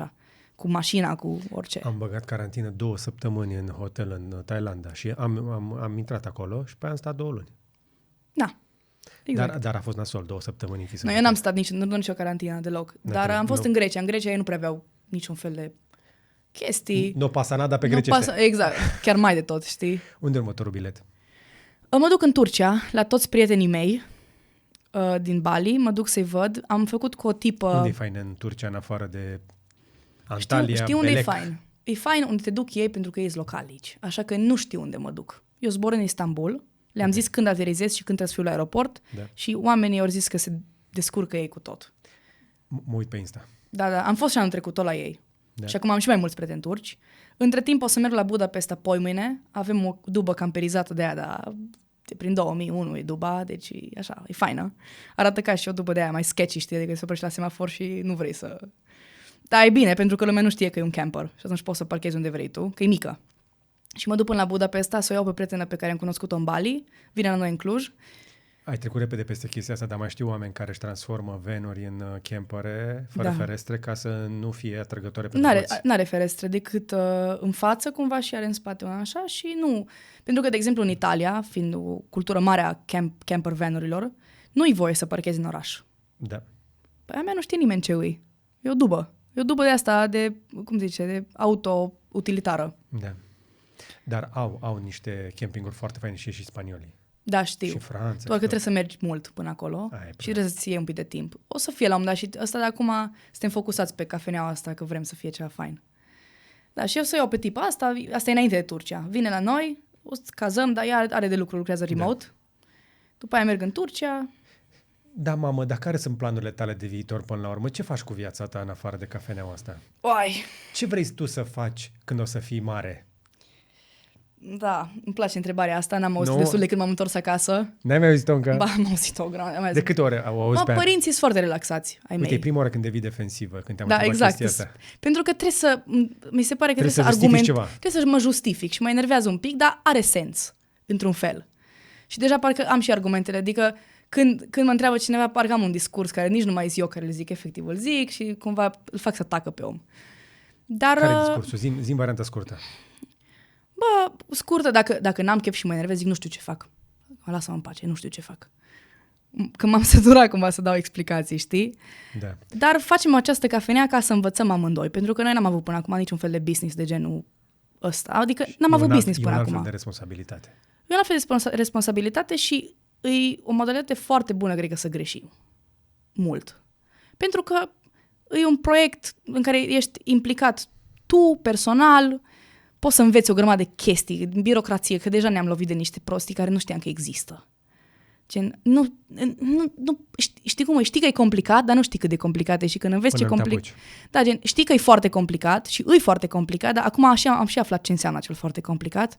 Și tot felul de prostii de care zici, bă, dar asta, da. Adică eu vreau să fac un proiect fain și mă blochează prostia asta de care nu are nicio legătură. Că X zice nu știu ce sau whatever. Toți visăm să avem o cafenea la un moment dat în viața asta, un loc fain unde să ne vedem cu prietenii, dar nimeni nu vrea să facă munca din spate. Nu, nimeni. Și nici noi cumva exact.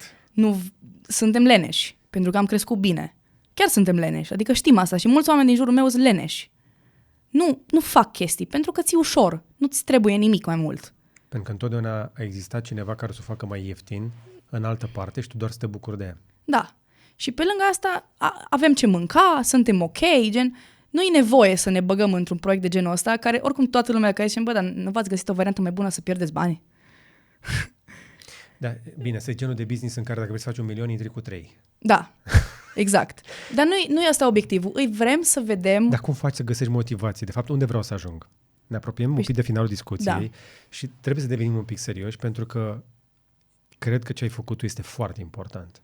Nu e doar interesant, e important. Oricine să aibă această călătorie inițiatică, da? Că să știi că marile povești ale umanității sunt două. Eroul pleacă într-o călătorie și a doua poveste, eroul sosește în oraș. Știi? Exact. Da? Toate marile povești, de la Biblie începând. Da? Și atunci, eu cred că ce faci tu încă o dată este nu doar interesant, este important, este valoros. Întrebarea este, dacă știi că nu vei călători toată viața, pentru că la un moment dat poate vrei să te așezi, ce vei face atunci și cum te pregătești pentru chestia aia, pentru că problema nu sunt resurse niciodată, este motivația. Da. Și e greu fără motivație. Care ți-e motivația? Cum o găsești? Ți-ai găsit-o? Mai cauți? Ideea mie îmi place să simt că construiesc ceva, să simt first hand că ce am construit eu impactează într-un fel pe cineva, nu știu exact cum să zic. De asta îmi și place să postez pe Insta. Eu nu fac bani din chestia asta, nici nu am o audiență mare, ci pur și simplu simt acolo direct că oamenii se bucură de ce pun eu. Și multă lume îmi spune, spre surprinderea mea, cu adevărat, chiar nu mă așteptam să-mi spună multă lume că băi, eu chiar am plecat pentru că te-am văzut pe tine că ai plecat. Sau chiar am plecat că ți-am citit și cartea și am văzut că te-ai dus și am mers și eu 3 zile în Barcelona. E un pas foarte mare, de fapt. Și să zică lumea că a făcut asta pentru că tu i-ai împins. Că multe lume zice că în România nu prea sunt oameni. Dar să le spui că în Barcelona se fură grav din buzunar. Da, se fură tot. Se fură tot. Noi am fost jefuiți, echipa mea a fost jefuită aproape de față cu mine. Și eu am fost jefuit în Spania, dar acum 20 de ani, adică nu se va termina niciodată. Nu, totul. Ideea e că eu am venit acasă acum după 2 ani și simt că travel-ul ăsta așa pe flow, free spirit, nu e o chestie sustenabilă pentru mine. Și văd că mulți oameni se pierd în chestia asta. Adică îți plăceri pe moment și e așa ușor să trăiești așa. Pentru că e bine, ți-e bine tot timpul. E o chestie ciudată pe care nu mulți o experimentează, să le fie bine tot timpul.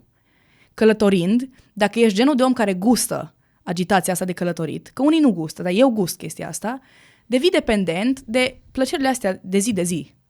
Să vezi locuri noi, să cunoști oameni noi, să te distrezi în locuri noi, să multă lume bea mult.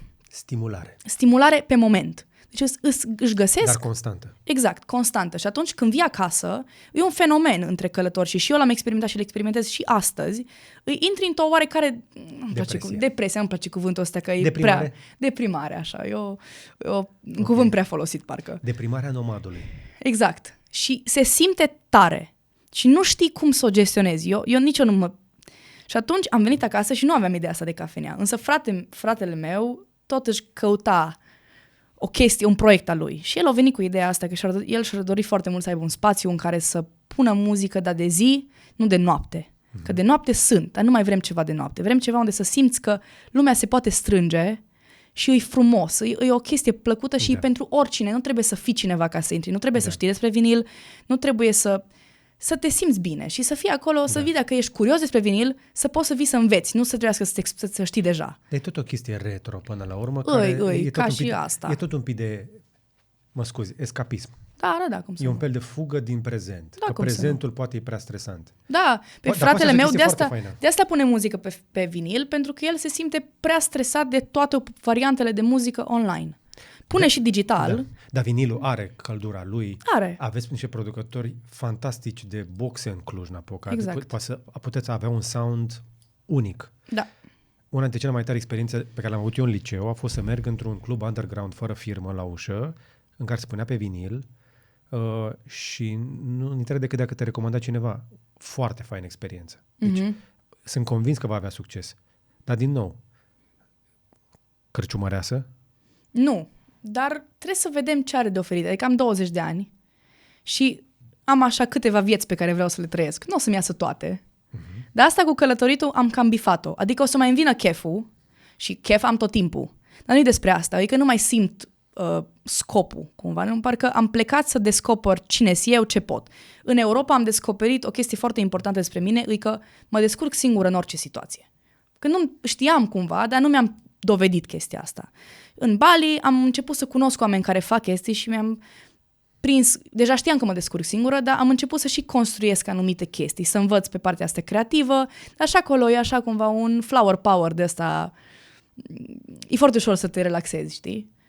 Și acum chiar aș vrea să văd ce presupune să mă obosesc un pic de cap cu niște chestii. Adică facultate nu vreau să fac, dar nu pot la nesfârșit să mă plimb printre palmieri. Sau pot, dar nu cred că vreau asta cu adevărat. Sunt oameni care asta fac, dar nu simt că adică nu cred că asta îmi doresc să fac și mă face să mă simt împlinită dacă constant îs pe o plajă nouă. Vreau să pot să merg acolo, dar să simt că totuși am o bază unde creez ceva. Și cu toate astea, cu toată lumea asta online, ai zice, băi, nu ești tu țăcănită să faci o cafenea care te leagă de Cluj, tu călătoare, te leagă de Cluj, ai firmă în Cluj, totul în Cluj, e stupid. Băi, stupid, cumva. Dar parcă mă atrage chestia asta de să știu că fizic este un loc unde vezi cu ochii tăi că se întâmplă ceva. Și e la tine acasă, că e altfel. Că puteam și în Bali și zic sincer, era mai ieftină investiția și mult mai mare venitul să faci acolo o cafenea. Am niște prieteni care au făcut o cafenea, chiria pe 5 ani, chiria a fost 3.000 de euro, pe 5 ani. Wow. E cam cât camera asta. Și pot face un stil de viață doar din chestia asta. Da. Pot trăi din chestia Acolo. Acolo. Nu altundeva, dar oricum aia merge singură, pentru că și să pui un manager e foarte ieftin. Să faci totul. Nu o să managuiască foarte bine, dar nu e mare lucru de managuit. Legile sunt foarte flexibile, adică nu e ca la noi cu alimentația publică, că trebuie să bifezi. Ce trebuie? Espresorul, râșnița și un frigider pentru lapte. Acolo da, și nu trebuie autorizat nimic. Deci faci tu ce vrei cumva așa, e ok, avem încredere că ești de treabă. Ok. Da. De ce te-am întrebat lucrul ăsta? Pentru că, încă o dată, e interesant, e important, după care vine un reality check. O, da. Pentru că Da. te maturizezi. Și îți vine să fugi de probleme făcând aceeași chestie. Cum faci să rezolvi chestia asta după ce ai văzut că se poate trăi în acest dopamine loop? Ne vedem la anul. Că abia ce m-am întors, să vedem dacă am rezolvat-o până la anul. Nu cred că o rezolv până la anul. Nici eu nu cred. Însă, cred că experiența ta este valoroasă pentru alți oameni care încă nu au început să călătorească, ar trebui să o facă, dar să nu intre în capcana asta a escapismului. Escapismul este chestia asta în care fugi în permanent de realitate într-o călătorie. Ești un călător veșnic. Da. Dacă faci din chestia asta un stil de viață, ok. Dar la un dat mai vine și chestia asta de reality check. Tu unde îți faci resursele, tu de unde ești și unde ți este familia, tu unde ai rădăcini. O să lipsezi niște chestii și devreme mai târziu o să-ți lipsească chestiile astea, familia și ancorarea asta într-o comunitate fizică. Pentru că eu nu cred că poți să ai o comunitate online cumva, adică aia să fie sursa ta de socializare și de oameni. Pentru că suntem oameni și avem nevoie de o chestie fizică. Și COVID-ul e un exemplu bun în care îți dai seama că nu poți să fie o chestie online. Se poate digitaliza mai mult și se poate face mai eficientă chestia asta, dar totuși oamenii, prietenii, familia trebuie să fie, după mine, față în față. Și trebuie să ai un loc. Și multe din chestii astea trebuie făcute prin intermediul unui loc geografic. Adică trebuie să te simți ancorat în niște rădăcini, că altfel te pierzi. Și e nasol. Da. E nasol pentru că văd foarte mulți oameni, mai ales americani, care nu au rădăcini, pentru că au părinți de pe nu știu unde. Au prietena asta mea care mi-e foarte dragă. Tatăl ei e american, dar nu în viața ei. Mama ei e din Venezuela și e mutată în America, dar nu mai poate să întoarcă în Venezuela niciodată pentru că își pierde ceva complicație. N-are rădăcini. Ea nu poate să meargă în Venezuela nici ea pentru că are pașaport american, Venezuela fiind casa ei. Au crescut Venezuela încă 100% pentru că au crescut doar cu mama ei. E o chestie de asta complicată și cred că vine cu foarte multe chestii la pachet care îți complică viața. Dacă nu treci într-o comunitate, speranța ta de viață e mai mică. Toate studiile de longevitate și de fericire arată că oamenii care ajung la 100 de ani, că este vorba de Grecia, că este vorba de Sardinia, că este vorba de Osaka, că e vorba de California, toți trăiesc în comunitate. Da. Ca să fii de acolo, trebuie să fii de acolo cumva. Da. Și durează foarte mult timp să te integrezi și trebuie să-ți faci un rost acolo. Da. Și atunci asta este provocarea, cred eu, cea mai mare pentru fiecare dintre noi. Cum facem să găsim locul ăla unde să să ne facem rădăcini dacă nu le avem deja, dar să le facem să fie adânci, să ne țină bine, că în viață mai apar și furtuni. Și Da. încă o dată, pe termen lung, supraviețuiesc cei care au comunitate, grup de sprijin și au o viață aparent plictisitoare. Da, așa este. Nu? Da, eu sunt de acord. Și ce e ciudat e că eu acolo mă văd. Având o viață destul de așezată la un moment dat. Gheorgheni, în Cluj. În Gruia, acolo În ne place Gruia. nouă. În Gruia. Dar, da, nu știu. Eu sunt de părere că e foarte important și cred că n-aș fi putut să călătoresc așa de mult și așa de departe, cumva, dar nu doar geografic, și departe, cumva, de tot ce am aici, dacă nu aveam așa rădăcini ancorate în locul ăsta, în Cluj. Hai să le mai dăm un pic de speranță celor care se uită. Până la urmă, cât te-a costat un an de aventură din asta? Hai să-ți dau mai bine, așa pe scurt, exemple deși de locuri. Europa e scumpă. Europa, ca să mergi cum am mers eu, îți trebuie vreo 2500 de euro pe lună. Ca să mergi, dar să-ți permiți tot, dar pe buget. Deci să poți să stai la hostel. Eu n-am stat pe canapele, mare lucru, am stat la prieteni, dar poți să stai și pe canapele. Eu am prieteni care merg așa, dar... Mai există couchsurfing? Există și merge. Există. Ok, să dormi pe canapea cuiva. Da, pe gratis. Da, să zicem că nu vrei să faci asta. Ok? Deci cum am fost eu, îți trebuie vreo 2500 de euro. Dacă vrei să-ți intre și Interrail-ul, vrei să-ți intre hostelurile, vrei să mănânci, dar să-ți permiți să mănânci nu în oraș la restaurant, dar în oraș. Adică mai iei un kebab, mai iei ceva, mai poți să iei o pastă, ceva, știi? Dar fără fast food-uri nasoale.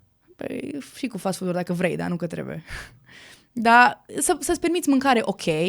Și de la supermarket mâncam des, adică mâncam sandwich-uri de alea împachetate, sunt ok.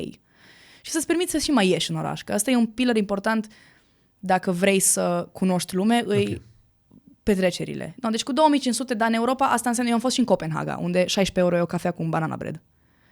Deci depinde foarte tare unde mergi, că dacă mergi în Cracovia, ți ajung 30 de euro pe zi. Înțelegi ce zic? Înțeleg. Deci e foarte diferit. În Bali, în schimb, eu am o prietenă care trăia cu 700 de euro pe lună. Și trăia... Confortabil. Depinde pe cine întrebi. Eu n-aș zice că era confortabil, dar trăia ok. Avea mâncare în oraș, de asta așa mai cantină cumva, acolo tot felul de variante de astea accesibile. Avea cazare, dar avea cazare. Gen, avea un pat al ei, nu era în hostel. Avea o baie, mai mult era o țeavă din tavan, dar era o baie și era pe plajă. Deci sunt variante, știi? Avea și scooter în banii ăștia. Deci e ok. Nu rămânea cu nimic la sfârșitul lunii. Deci cheltuia 700 și aia era. Da. Dar în Bali îți trebuie undeva la 1500 dacă vrei să trăiești confortabil. Deci 30.000 finanțați de părinți. Asta e o chestie foarte importantă. E că mulți oameni care mă ascultă pe mine când dau idei, cumva, eu nu vreau să dau idei că poate oricine. Că asta vorbeam cu un prieten de-a meu care e foarte apropiat și tipul e din Tulcea, mutat la Cluj de un an și a venit de aici și deja urcă și e foarte ambițios și face bani și face proiecte și e șocant pentru mine să văd care am venit de aici, pentru că eu am avut tot ce mi-a trebuit toată viața, să văd pe cineva cât de ambițios și cât de multe poate să facă. El a venit să mă viziteze pe mine în Bali, plecând din Tulcea cu 100 de lei în buzunar anul trecut, pe banii lui. E o chestie greu de înțeles pentru creierul meu. Pentru că... Motivație, ambiție. Ambiție și foame, până la urmă, cumva. Și foame de bani și de succes. Da. Și e o chestie foarte... E o chestie pe care eu o apreciez foarte tare, să văd că el a făcut chestia asta. Dar nu vreau să dau de înțeles oamenilor care vin dintr-un background foarte diferit al meu, că poate oricine mâine să-și cumpere un avion și să meargă nu știu unde. Sunt foarte mulți însă părinți în țara asta care își permit să le cumpere copiilor la majorat mașini de 100.000. Asta e chestia, că asta mă cumva... Mai îmi zice lumea că bine că tu vorbești, că tu vii de nu știu unde la bogați. Că mi se mai zice chestia asta, că oamenii sunt foarte ușor judecă. 30.000 pentru un an nu e de acolo. Nu sunt bani puțini. Nu sunt bani puțini, mai ales în România, unde un salariu e mult sub.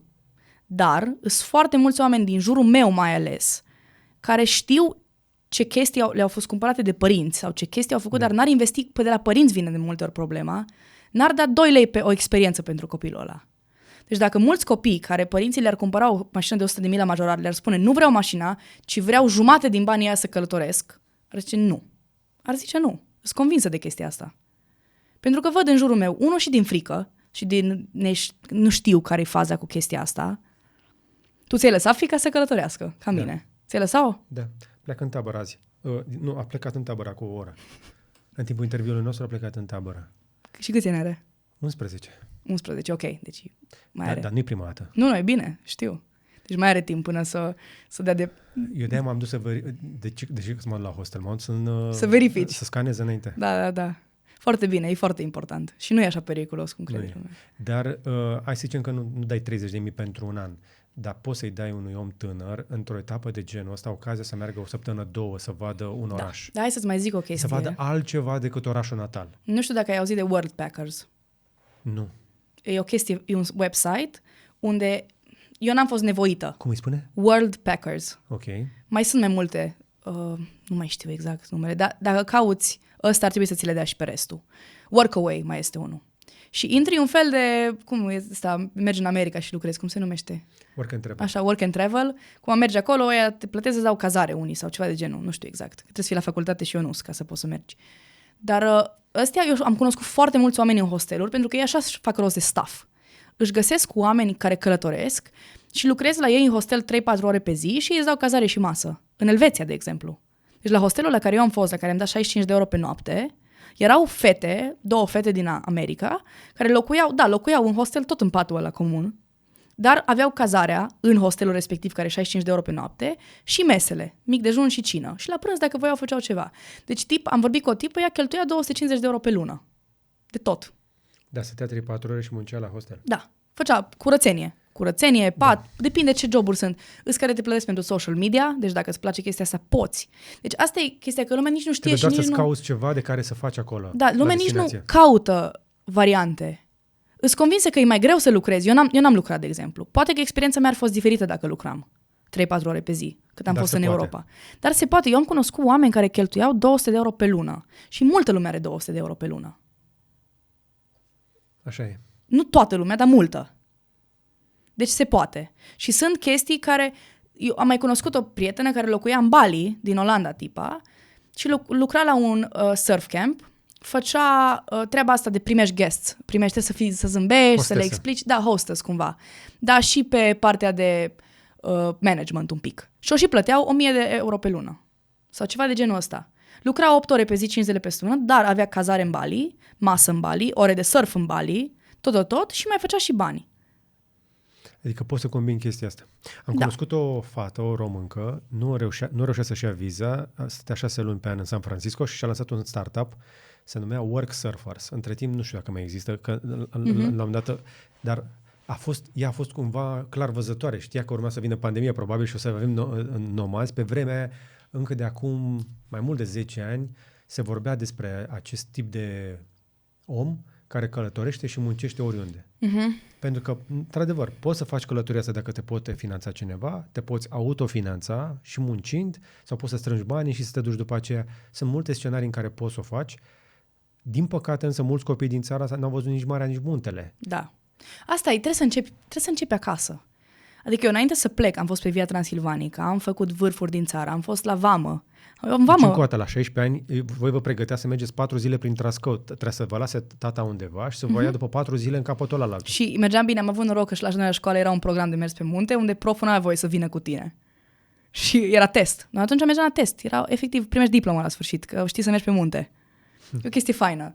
Dar mie îmi plăceau să fac prostii de astea. Mergeam în locuri, Da. Apusenii sunt super pentru și oamenii... Și nu sunt atât de ușor pe cât cred oamenii. Nu.